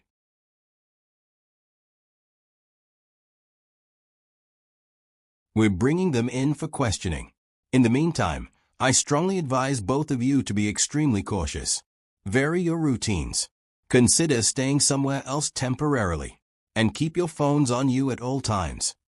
Tyler thought about his apartment, about Sophie's room with the purple stars, about the life they'd just started building. I'm not running. I'm not going to let them terrorize us. Tyler, think about Sophie, Nicole said quietly. Maybe we should consider staying somewhere safer until the police handle this. Where would be safer? They know where I live. They know where Sophie goes to school. They've been watching us for who knows how long. Tyler ran his hands through his hair, frustration and fear warring inside him. I won't let them win by making us hide. But that night, Tyler did take precautions. He brought Sophie to his sister's house and asked Beth to keep her there for a few days. Sophie cried, not understanding why she couldn't go home. Is someone bad after us? She asked, her small face scrunched with worry. Tyler knelt down to her level. Some people are being silly and making threats, but the police are handling it. You're going to stay with Aunt Beth for a little bit, like a sleepover, while Daddy makes sure everything is safe, okay? But what about you? Who keeps you safe? I'll be fine, baby. I promise. After leaving Sophie at Beth's, Tyler returned to his apartment. It felt empty without his daughter's presence. He stood in her room, looking at the purple stars on the walls, the drawings she taped up, the stuffed animals lined up on her bed. If anything happened to her because of him, because he'd chosen to help Nicole that night, he'd never forgive himself. His phone rang. Nicole. Are you home? She asked. Yeah. I'm coming over. Don't argue. She arrived 20 minutes later with takeout food and a determined expression. You shouldn't be alone right now. They sat on Tyler's couch, neither of them eating much. Nicole took his hand. I'm so sorry this is happening. I'm sorry my problems have become your problems. Stop, Tyler said firmly. You didn't ask for any of this. Your ex-husband destroyed lives and these men blamed you. That's not your fault. And helping you that night was the best decision I ever made, even with everything that's come after. But Sophie's in danger now because of me. Sophie's safe at Beth's. And once the police catch whoever's doing this, we'll go back to normal. Tyler squeezed her hand. I'm not going to let fear run our lives, Nicole. These men want us to be scared. They want to feel powerful. I won't give them that satisfaction. Over the next 3 days, the harassment escalated. More threatening texts. Calls at all hours. Someone left a note on Tyler's SUV at work. You should have minded your own business. The police were investigating, bringing in suspects for questioning, but they couldn't make any arrests without solid evidence linking someone to the threats. Tyler tried to continue his normal routine, going to work, attending meetings, managing the community programs. But the constant vigilance was exhausting. On Thursday evening, Tyler met with the Second Chance Initiative participants for their weekly check-in. Jack, the veteran he'd hired first, noticed Tyler's distraction immediately. Boss, you okay? You seem off. Tyler considered deflecting, but these men and women had learned to be honest with each other in these meetings. I'm dealing with some threats. People who aren't happy about something I did a few months back.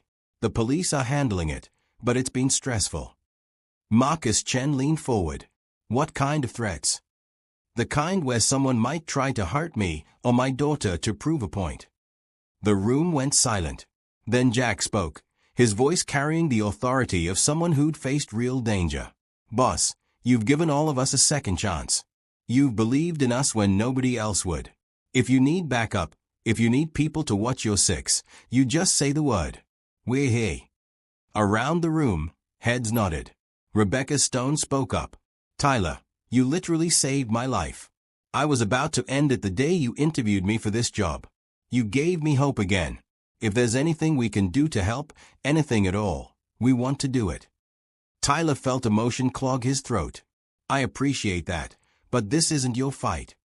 It is if you are a friend, Jack said simply. And you are. So we're here. Whatever you need. That evening, Tyler called a community meeting at Riverside Meadows. He hadn't planned to involve the neighborhood, but Jack's offer had given him an idea. If the people making threats wanted to target his community, maybe his community needed to know about it. 30 residents showed up in the community room. Tyler stood at the front and explained the situation without going into all the details. I'm being targeted by some people who want to intimidate me and my family. The police are investigating, but I wanted you all to know to be extra vigilant. If you see anything suspicious, call 911 immediately. Mrs. Peterson, an elderly woman from the third floor, raised her hand. Tyler, you've done nothing but good for this community since you moved here. Those playground renovations, the security improvements, helping families get connected to resources. We're not going to let anyone drive you out or hurt you. Others chimed in with similar sentiments. The apartment complex manager offered to install additional security cameras. Several residents volunteered to patrol the common areas in shifts. A retired police officer who lived in the building offered to coordinate a neighborhood watch specifically focused on keeping Tyler's building safe. Tyler was overwhelmed by the support. You don't have to do this. Yes, we do, a young mother said. She'd been one of the families Tyler had helped connect with job training resources. You helped us. Now we help you. That's what community means. By Friday, word had spread beyond the apartment complex. At Mitchell Technologies, Harrison called an emergency all-staff meeting. Many of you have heard that Tyler and his family are being threatened, Harrison began without preamble. This company takes care of its own. We're implementing additional security measures. Tyler's vehicle will be parked in a protected area. We're hiring personal security to monitor his home. And I'm offering a $25,000 reward for information leading to the arrest of whoever's behind these threats. After the meeting, employees approached Tyler one by one, offering support, asking what they could do. The sense of community was powerful and humbling. That evening, Nicole insisted Tyler come to her house for dinner. Her father was there, along with the head of Mitchell Tech Security. We're not taking chances, Harrison said over steaks that Tyler barely tasted. I've already spoken with the police chief. They are prioritizing this investigation. And I've hired a private security firm to supplement their efforts. You're going to have protection until this is resolved. Mr. Mitchell, I can't ask you to do all this. You're not asking. I'm insisting. Nicole is my daughter. You protected her when she needed it most. Now it's my turn to protect both of you. Harrison's expression was steel. These cowards think they can intimidate people I care about. They are about to learn how wrong they are. Late Friday night, as Tyler finally returned to his apartment with a security detail following discreetly behind, he stood on his balcony looking out at Nashville. The city lights spread before him, beautiful and familiar. Somewhere out there, someone was planning to hurt him, hurt Sophie, hurt Nicole. But also out there was a community that had rallied to protect him. Neighbors, co-workers, friends, people whose lives he touched, who were now touching his in return. His phone buzzed with a text from Nicole. I'm scared, Tyler. Not just for me, but for you and Sophie. What if we can't stop them? Tyler typed back, we will stop them. Together. With the police, with our community, with everyone who's standing with us. These people wanted to make us feel alone and helpless. Instead, they've shown us exactly how not alone we are. He sent another text, and Nicole? I love you. Whatever happens, however this ends, I need you to know that. I love you, and I'm grateful every day that I was in that parking garage when you needed help. Meeting you changed my life in every possible way. The user wants me to continue the story. I'm at the end of chapter 8. I need to write chapters 9 and 10. Let me review the outline. Chapter 9, Justice and Courage. During a community meeting Tyler organized, the two men show up trying to intimidate everyone. Instead of scattering, the entire community stands together in peaceful solidarity. The men's parole is revoked due to the harassment, and they are sentenced to significant prison time. The judge commends the community's courage. Nicole publicly acknowledges how Tyler's bravery inspired an entire neighborhood to stand against fear. Chapter 10, New Horizons. 6 months later, Tyler and Nicole's relationship has blossomed into love. Harrison Mitchell promotes Tyler to Vice President of Community Relations. Tyler's mentorship program has expanded to 5 schools across Nashville. Sophie thrives with Nicole as a mother figure in her life. The story ends with Tyler and Nicole's small wedding surrounded by the community they've helped build, with Sophie as flower girl, proving that one moment of courage and kindness can transform countless lives.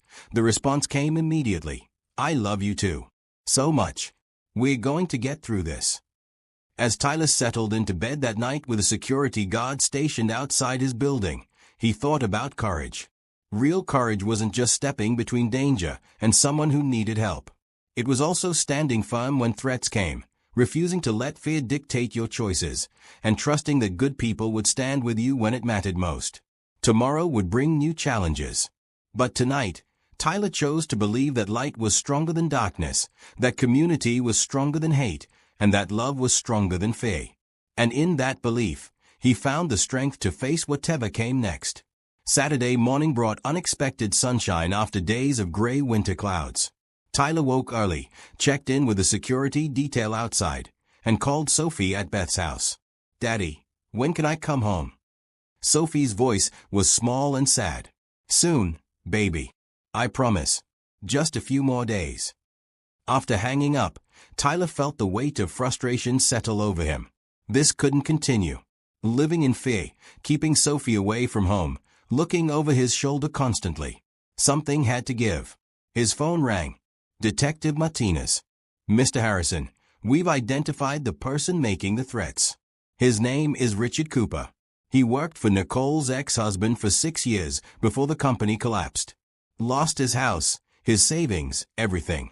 He's been in contact with Patterson and Crawford in jail, and they've been feeding him information about you and Nicole." She paused. "We have a warrant for his arrest, but we haven't located him yet. He's not at his last known address. I need you to stay alert." "How dangerous is this guy?" Tyler asked. "He has no history of violence, but is desperate and angry. People in that state can be unpredictable. We're doing everything we can to find him." After the call, Tyler sat at his kitchen table staring at his coffee. Richard Cooper. A man who'd lost everything and was looking for someone to blame. Tyler understood that desperation, that feeling of the world crushing down on you. But understanding didn't make the threats acceptable.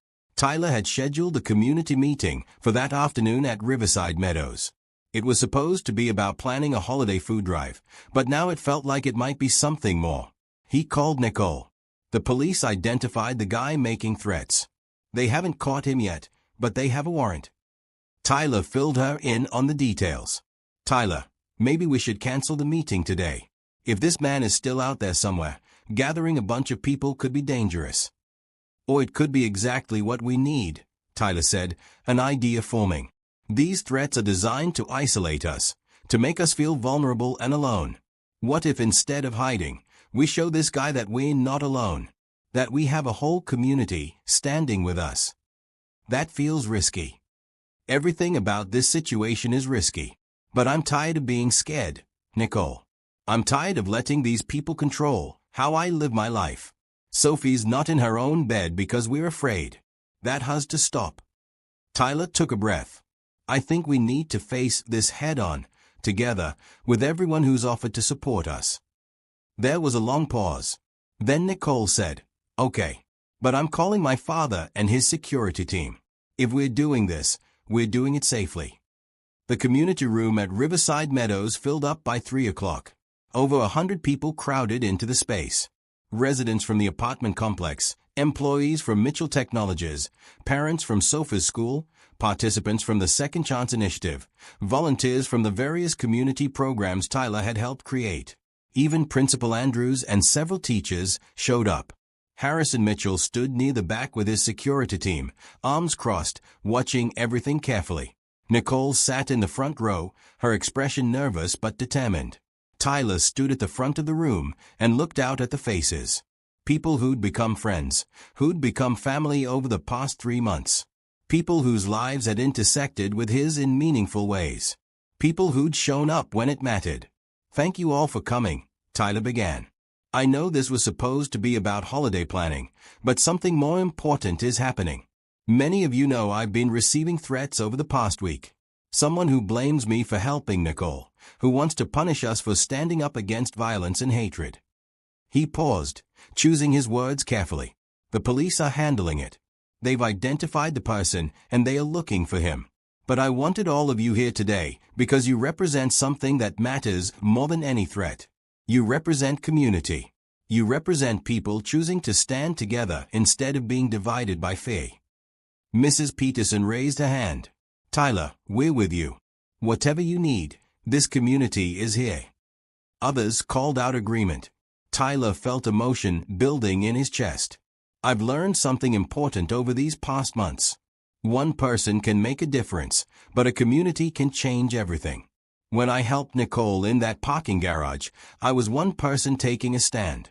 But that one action created ripples. It led to me working at Mitchell Technologies, which led to community programs, which led to all of you being connected in new ways. And now, when someone tries to tear that down with threats and intimidation, we have a choice. We can scatter and hide, or we can stand together and show them that fear doesn't win. Jack stood up from his seat. Boss is right. I was homeless, broken, ready to give up. Tyler gave me a chance, and that chance saved my life. If someone's threatening him, they are threatening all of us, because we're all connected now. We all part of this. Rebecca nodded. Tyler helped me when I had nothing. Literally nothing. If it wasn't for him and this community, I'd still be sleeping in my car, or worse. I'm not going to let anyone hurt people I care about. More voices joined in, each person sharing how the community programs had impacted them.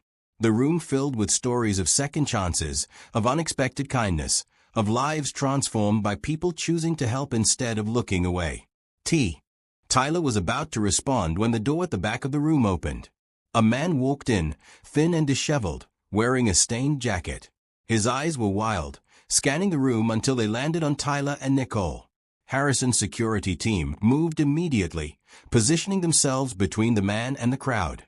Detective Martinez, who'd been stationed outside, entered right behind him with two uniformed officers. Richard Cooper, she said firmly. Don't move. The man's hands were empty, visible. He looked around at the room full of people staring at him, at the security team, at the police. I just wanted to talk. I just wanted them to understand what they took from me. We didn't take anything from you, Nicole said, standing up. Her voice shook slightly but held steady. My ex-husband made bad business decisions that hurt a lot of people. I'm sorry you lost your job and your savings. I'm sorry you're struggling.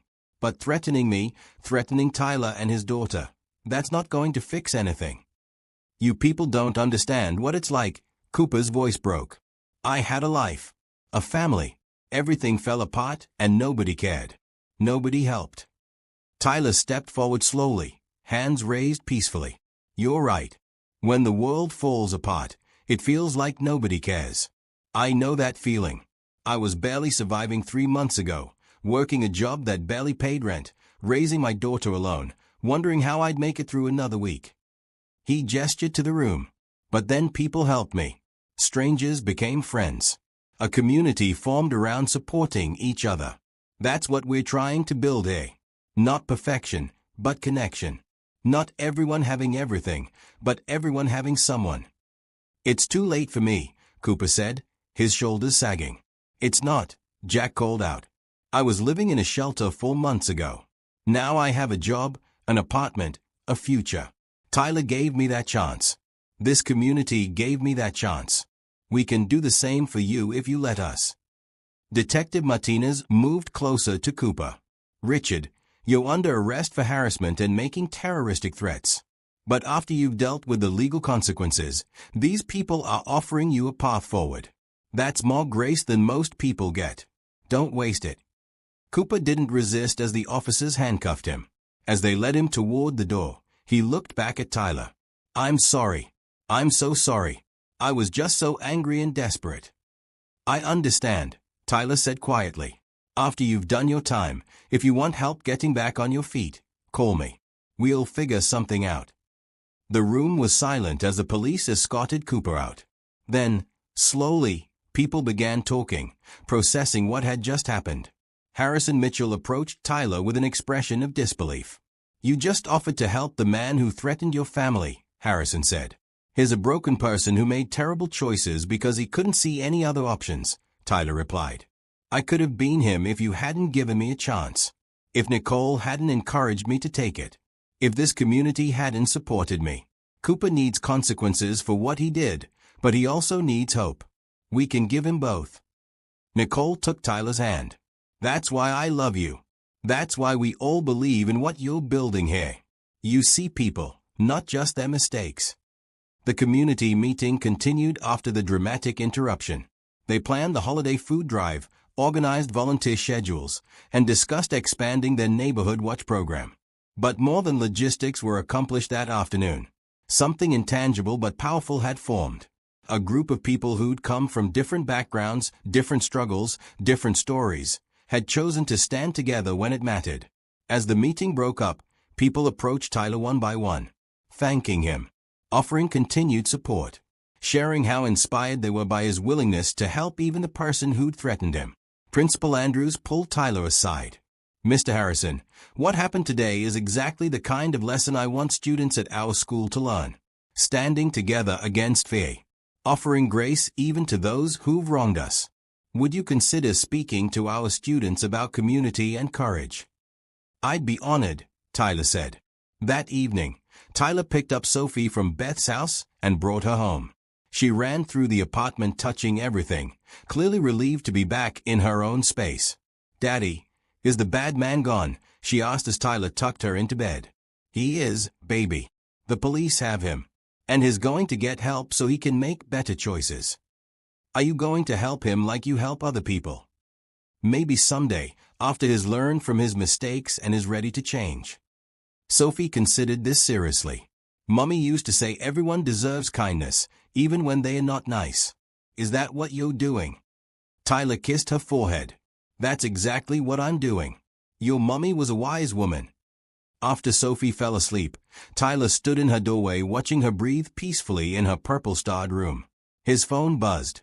A text from Nicole. "The judge set Cooper's bail at $50,000.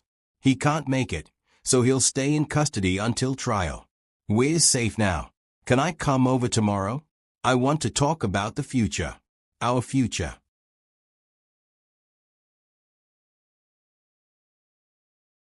Principal Andrews studied him for a long moment, then nodded. "Okay. But if anything changes, you tell me immediately. Sophie's safety is my priority." "Mine too," Tyler said quietly. "Always." As he walked away from the school, Tyler felt the weight of every decision pressing down on him. He pulled out his phone and called Beth. "Oh, thank God," his sister answered on the first ring. "Tyler, do you know you're all over the internet?" "I just found out. Beth, I have a meeting at work in an hour. I think they are going to fire me." "Fire you? For being a hero? For getting involved when I should have just called the cops and stayed out of it? That's not what security guards are supposed to do. We're supposed to observe and report, not intervene." Tyler leaned against a bus stop bench, suddenly exhausted. "And if I lose this job, I lose everything. The apartment, Sophie's school, our health insurance." Beth was quiet for a moment. "Come by the hospital after your meeting. I'll buy you lunch and we'll figure this out together." "I can't afford to figure this out, Beth. I need that job." "You'll find another one. Tyler, listen to me. What you did last night was incredible. Sophie saw her father stand up for someone who couldn't protect herself. That's worth more than any security job." Tyler wanted to believe her. But belief didn't pay rent. The bus ride to the Marshall Street office complex took 40 minutes. Tyler spent it scrolling through comments on the video. Most were supportive, calling him a hero, praising his courage. A few criticized him for bringing his daughter to a dangerous situation. One comment stuck with him: "Single dad working night shift with his kid in tow.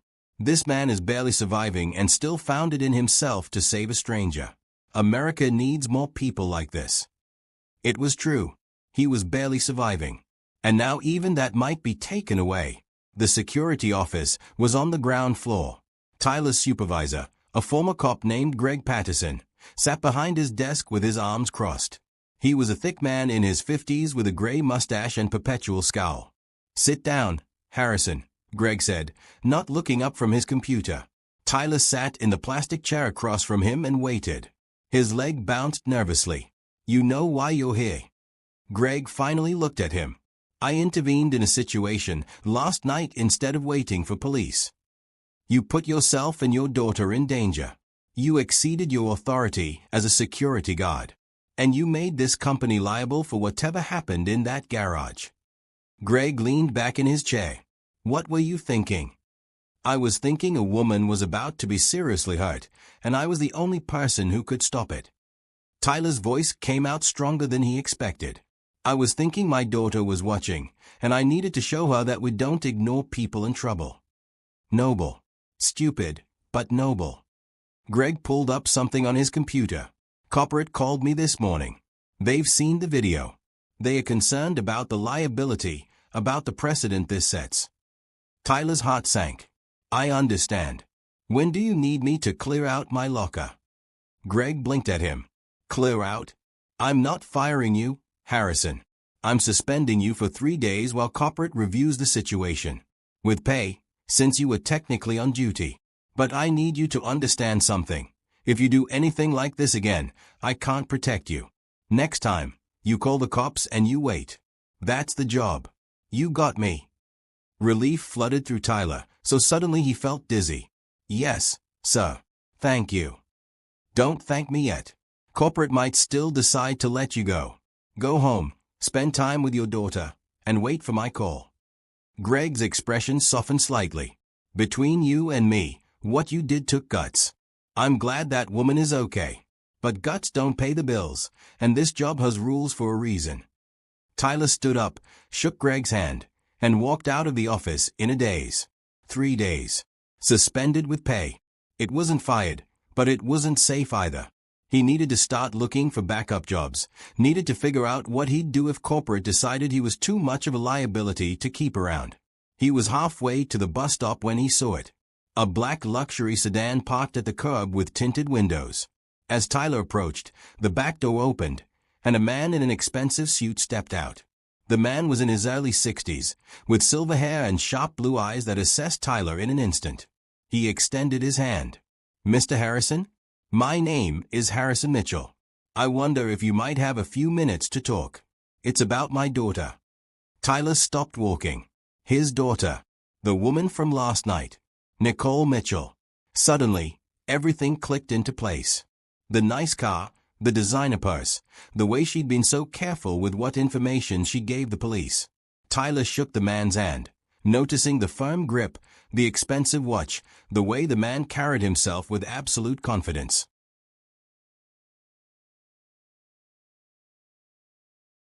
Tyler smiled and typed back, "Yes. Come for breakfast. Sophie will be excited to see you." As he got ready for bed, Tyler reflected on the day. Richard Cooper had come to the community meeting intending to intimidate, to threaten, to make Tyler and Nicole feel small and powerless.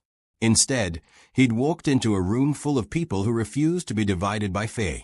People who'd learned that standing together was stronger than standing alone. The next morning's newspaper would carry the headline, "Community Stands Against Harassment, Tech Company Executive and Security Director Targeted, Neighborhood Rallies in Support." The article would detail Cooper's arrest and quote several community members about the power of unity. But the real story, Tyler thought as he finally crawled into bed, wasn't about the arrest or the threats. It was about what happened when people chose kindness over fear, when they chose connection over isolation, when they chose to stand together even when standing alone felt safer. That was the legacy Tyler wanted to build. Not just for himself or Sophie, but for everyone who'd become part of this growing community of people who believed that courage mattered, that kindness created ripples, and that sometimes the bravest thing you could do was offer grace to someone who didn't deserve it. Tomorrow would bring new challenges, new opportunities. But tonight, Tyler fell asleep knowing that whatever came next, he wouldn't face it alone. He had Sophie. He had Nicole. He had a community that had proven they'd stand together when it mattered most. And that, Tyler thought as sleep pulled him under, was worth more than any amount of money or security. That was what it meant to truly be home. 6 months later, spring arrived in Nashville with cherry blossoms and warm breezes. Tyler stood in his office at Mitchell Technologies, looking at the framed photo on his desk. Sophie and Nicole at the park, both laughing, covered in ice cream. The photo captured everything good in his life right now. A knock interrupted his thoughts. Harrison Mitchell entered with a folder under his arm and an expression Tyler had learned meant something important was coming. "Tyler, sit down." We need to talk about your future here. Tyler's stomach clenched out of habit. Even after 9 months of success, part of him still expected bad news. Is everything okay? Better than okay. Harrison sat across from him. You've transformed this company's community presence. The Second Chance Initiative has hired 42 people with a 95% retention rate. Our school partnerships are in 15 districts across Tennessee. The community programs you've built have touched over 500 families. You've made Mitchell Technologies synonymous with corporate responsibility in this state. He opened the folder. I'm creating a new position. Vice President of Community Relations. I want you to take it. Tyler stared at him. Mr. Mitchell, I've only been here 9 months. I don't have the credentials for a VP position. You have something better. You have results, integrity, and the respect of everyone in this building. Harrison slid the folder across the desk. The salary is $140,000, plus expanded benefits and a seat on the executive team. You'll have a department of 12 people reporting to you. You'll help shape company policy on all community initiatives. Say yes, Tyler. You've earned this. Tyler opened the folder and scanned the offer letter. It was real. This was happening. I don't know what to say except thank you. Yes. Absolutely yes. Harrison smiled broadly. Good. We'll announce it at next week's board meeting. Nicole already knows. By the way, I told her this morning and she cried happy tears for 10 minutes. After Harrison left, Tyler sat in his office processing the news. Vice President. Executive team. A salary that 3 months ago would have seemed impossible. He picked up his phone and called Beth. Guess who just got promoted to VP? Tyler couldn't keep the excitement out of his voice. Beth screamed so loud he had to pull the phone away from his ear. Tyler, that's amazing. I'm so proud of you. Later that afternoon, Tyler met Nicole for lunch at their favorite cafe downtown. She was already at a table when he arrived, and her smile when she saw him still made his heart skip. Mr. Vice President, she said as he sat down. How does it feel? Surreal. Like I'm going to wake up, and this will all have been a dream. Tyler took her hand across the table. None of this would have happened without you. You convinced me to take the chance, to believe I deserved something better. You convinced yourself by being exactly who you are. Kind, hardworking, genuine. Nicole squeezed his hand. I'm so happy for you, Tyler. For us. They'd been officially together for 5 months now, taking things slowly but steadily. Nicole had become a fixture in Tyler and Sophie's life, joining them for dinners, weekend adventures, and quiet evenings at home. Sophie adored her, and the feeling was clearly mutual. Watching Nicole read bedtime stories to his daughter or help with homework filled Tyler with a contentment he'd thought was gone forever. I want to talk about something, Nicole said, her expression turning more serious. My lease is up next month. I've been looking at houses. There's one in Sophie's school district, 3 bedrooms, big backyard, perfect for a family. She paused. I was thinking maybe we could look at it together. Not to move in together right away, but to think about the future. About what we're building. Tyler felt his pulse quicken. They talked about the future in abstract terms, but this felt concrete. Real. You're thinking about us as a permanent thing. I'm thinking about us as a forever thing, Nicole said softly. I love you. I love Sophie. I want to build a life with both of you. I know it's only been 9 months since we met and 5 months since we started dating, but when you know, you know. And I know. Tyler thought about Rachel, about the promise he'd made her to keep living, to be brave, to not close himself off. This was what that promise looked like. A second chance at love, at family, at building something beautiful from the ashes of loss. I know too, Tyler said. Let's look at the house. Let's start planning a future together. Nicole's eyes filled with happy tears. Really? Really? You've become part of our family, Nicole. Sophie asks about you every morning. She draws pictures of the 3 of us together. She told me last week that she thinks her mom sent you to us. Tyler's voice caught. And I think she might be right. I think Rachel would be happy knowing Sophie has you in her life, knowing I found someone who makes me want to be better every day. They spent the rest of lunch talking about possibilities. The house Nicole had found. How they'd approach merging their lives. When they'd tell Sophie about their plans. Whether they'd get engaged first or just start building toward that. Everything felt possible, exciting, within reach. That evening, Tyler took Sophie to the park where they'd had so many important conversations over the past months. They sat on a bench eating popsicles and watching other kids play. "Sophie, I need to talk to you about something important," Tyler began. "Are you and Miss Nicole getting married?" Sophie asked immediately. Tyler laughed. "How did you know I wanted to talk about that?" "Because you have your serious talk face on, and the only thing you get serious about with me is Miss Nicole or if I'm in trouble. And I'm not in trouble, so it must be Miss Nicole." Sophie licked her popsicle thoughtfully. "Are you?" "Not right away, but maybe someday soon. How would you feel about that?" Sophie considered this for a long moment. "Would she be my new mommy?" "She could be, if that's what you want. But it doesn't erase your first mommy. Rachel will always be your mom, and she'll always be special. Nicole would be a different kind of mom. Someone who loves you now and wants to help raise you." Tyler brushed hair from Sophie's face. "You'd have two moms who love you. One in heaven and one here with us." "I think that's good," Sophie said. "I think Mommy would like that. She wouldn't want me to not have a mom just because she had to go to heaven." She looked up at Tyler with those serious brown eyes. "And Daddy, Miss Nicole makes you smile again. You stopped smiling so much after Mommy died. But now you smile all the time. I like when you smile."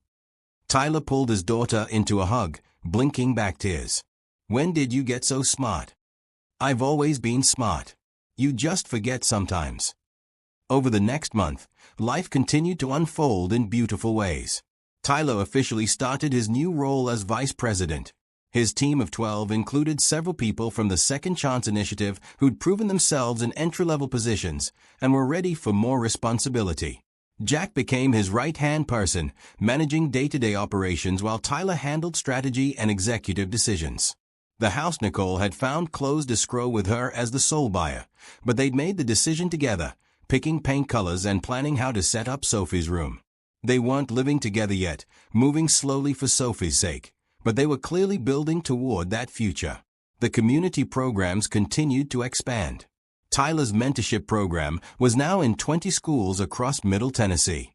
The Second Chance Initiative had become a model that other companies were trying to replicate. The family support drives happened monthly and had helped over 200 families with food, clothing, job resources, and housing assistance. Richard Cooper, the man who'd threatened them, pleaded guilty to harassment charges and received a sentence of 18 months in jail with mandatory counseling. But he also received something unexpected.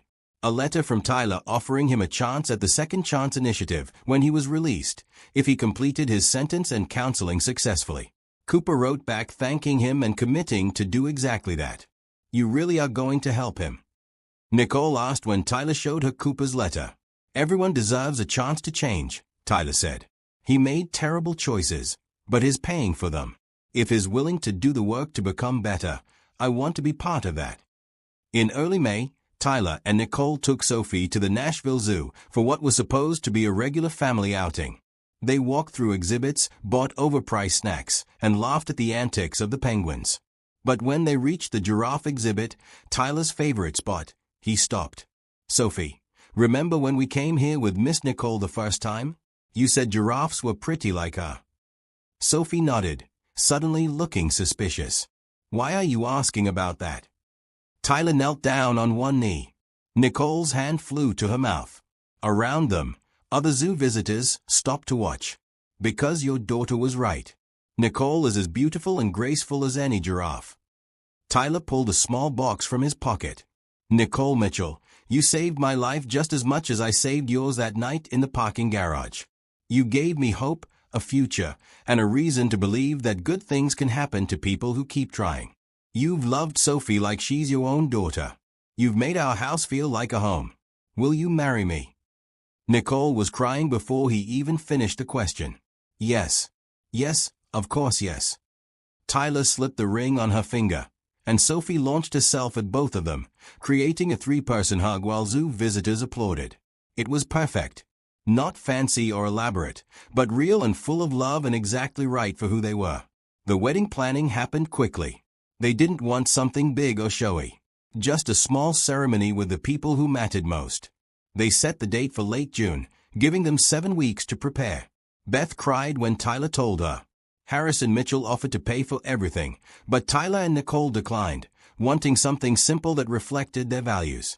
They chose Centennial Park for the ceremony, the place where they'd had so many important conversations and where their relationship had deepened. Sophie was thrilled to be the flower girl. She talked about nothing else for weeks, practicing walking slowly and seriously with an imaginary basket of flowers. The weeks leading up to the wedding were full of joy and anticipation. Tyler's mother-in-law, Rachel's mom, called him crying happy tears when he told her he was remarrying. "Rachel would be so happy for you," she said. "She loved you so much, and she'd want you to love again. Nicole sounds wonderful, and I can't wait to meet her." That conversation healed something in Tyler he hadn't realized was still broken. The guilt he'd been carrying about moving on, about loving someone new, lifted. He had Rachel's mother's blessing. He had Sophie's enthusiasm. He had his own heart telling him this was right. The morning of the wedding dawned clear and beautiful. Tyler stood in the small tent they'd set up as a prep area, adjusting his tie for the 100th time. Jack stood beside him as best man, having become one of Tyler's closest friends over the past months. "You ready, boss?" Jack asked. "More than ready," Tyler said. "I'm the luckiest man alive, Jack. A year ago I was barely surviving, and now look at me. Amazing job, incredible woman about to become my wife, a daughter who's thriving, a community of people I love." He turned to his friend. "Thank you for being part of this." "Thank you for giving me a life worth living again," Jack replied simply. The ceremony was intimate, with about 60 guests. Community members Tyler had helped. Co-workers who'd become friends. Sophie's teachers. Beth and her family. Harrison Mitchell, who walked Nicole down the aisle with tears in his eyes. And at Tyler's insistence, several families from the Second Chance Initiative who'd become part of his chosen family. When Nicole appeared at the end of the aisle in a simple blue dress, holding a bouquet of wildflowers, Tyler felt his breath catch. She was beautiful, yes, but more than that, she was his partner, his love, his future. Sophie walked ahead of Nicole, taking her flower girl duties very seriously. She wore a green dress and threw petals with careful precision. When she reached Tyler at the altar, she whispered, "I didn't mess up, Daddy," and he had to blink back tears. The ceremony was simple and heartfelt. They'd written their own words, speaking from the heart about the journey that had brought them here. Tyler talked about courage and second chances, about how one moment of choosing to help a stranger had transformed his entire life. Nicole spoke about hope and healing, about how Tyler had shown her what true strength looked like. When the officiant pronounced them husband and wife, the small crowd erupted in applause. Tyler kissed his new wife, then scooped up Sophie so all three of them were in a family embrace. "We're really a family now?" Sophie asked. "We were always a family," Nicole said, kissing Sophie's forehead. "Now it's just official."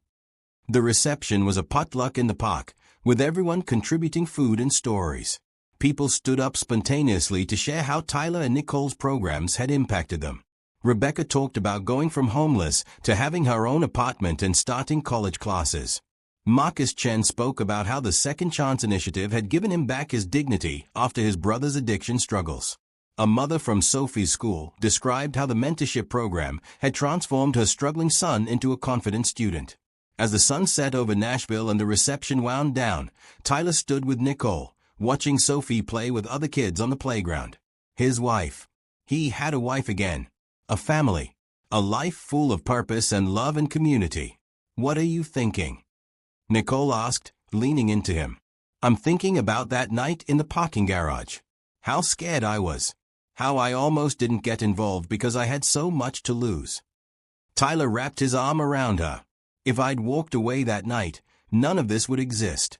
This marriage, this community we've built, all these lives we've touched. It all started because Sophie asked me to help, and I said yes." "One moment of courage changed everything," Nicole said softly. "Not just one moment. Every day is a moment where we choose courage or fear, connection or isolation, kindness or apathy. Tyler looked at the community gathered around them. These people, they are all here because somewhere along the line, someone chose kindness. Someone offered help. Someone stood up when it mattered. That's the real story. Nicole. Not that I'm some hero, but that kindness creates ripples that spread farther than we ever imagine. Sophie ran over, breathless and happy. Daddy, Miss Nicole, I mean Mom. She tried out the new word carefully. Can we come back here tomorrow? I want to play more. We can come back whenever you want, Nicole promised. As they packed up and said goodbye to guests, Tyler reflected on the journey. From a desperate single father working nights to survive, to a man surrounded by love and community and purpose. From someone who felt invisible and powerless to someone who'd learned that one person really could make a difference. The final guest to leave was Harrison Mitchell. He pulled Tyler aside for a private moment. You've exceeded every expectation I had when I hired you, Harrison said. But more than that, you've reminded me why I started this company. To create opportunity, to build community, to prove that success and kindness aren't mutually exclusive. Thank you, Tyler, for everything you've built, everyone you've helped, and for making my daughter happier than I've seen her in years. Thank you for taking a chance on a scared night security guard who didn't think he had anything to offer, Tyler replied. You always had something to offer. You just needed someone to see it. Harrison shook his hand firmly. Now go enjoy your wedding night. And Tyler? The best is yet to come. That evening, after Sophie was settled at Beth's house for the weekend, Tyler and Nicole sat on the balcony of a hotel room overlooking downtown Nashville. The city sparkled below them, full of life and possibility. Happy? Nicole asked. Happier than I ever thought I'd be again, Tyler said honestly. When Rachel died, I thought my chance at happiness died with her. I thought I'd spend the rest of my life just surviving, just trying to give Sophie a decent life. I never imagined this. A career I love. A community that feels like family. You. All of this. Rachel would be proud of you, Nicole said. Of the father you've been to Sophie, of the man you've become, of the courage you showed even when everything felt impossible. Tyler thought about his late wife, about her laugh and her kindness and her unshakable belief that good things happen to good people. She'd been right. It had taken years, and the path had been harder than anything he'd imagined, but good things had come. I used to think courage meant not being afraid, Tyler said. But I've learned it means being afraid and doing the right thing anyway. Being willing to help someone even when it costs you. Being willing to accept help even when pride says you should do it alone. Being willing to love again even when loss has taught you how much it can hurt. That's the lesson we're teaching together now, Nicole said. Through every program, every person we help, every life we touch. We're showing people that kindness matters, that community matters, that choosing to stand up for others creates ripples that change the world. They sat in comfortable silence, hands intertwined, watching their city breathe and live below them. Somewhere out there, people were struggling like Tyler had struggled, feeling invisible, feeling hopeless, feeling like they were barely holding on. But also out there were people ready to help, communities waiting to be built, moments of courage waiting to happen. Tyler's journey had started with one terrifying moment in a parking garage when a little girl asked her father to help a stranger. That moment had created ripples that touched hundreds of lives. The Second Chance Initiative, the community programs, the families who'd been helped, the children who'd been mentored, the people who'd found hope when they thought hope was gone. And now, sitting here with his new wife, Tyler understood the full circle. He'd been given a second chance, and he'd used it to give second chances to others. He'd been shown kindness, and he'd created systems to spread that kindness further. He'd been brave for one moment, and that bravery had inspired an entire community to be brave too. I love you, Tyler said to Nicole. I love you too, she replied. And I can't wait to see what we build next. As the Nashville night deepened around them, as their new life together truly began, Tyler felt a peace he'd never experienced before. Not the absence of struggle or challenge, but the confidence that whatever came next, he could face it. Not alone, but surrounded by love and community and the certain knowledge that courage mattered, kindness created change, and one person really could transform the world, one brave moment at a time. The story that had begun with fear and uncertainty had become something beautiful. A story of redemption and second chances, of community and hope, of love conquering loss and courage defeating despair. It was a story still being written, still unfolding, still creating ripples that would spread far beyond anything Tyler could imagine. But for tonight, in this perfect moment, Tyler was simply grateful. Grateful for Sophie's innocent request to help. Grateful for Nicole's courage in surviving her attack. Grateful for Harrison's willingness to take a chance. Grateful for every person who'd stood with him when threats came. Grateful for a community that had proven that together, ordinary people could do extraordinary things. The best part? This wasn't the ending. It was just the beginning of everything beautiful that was yet to come.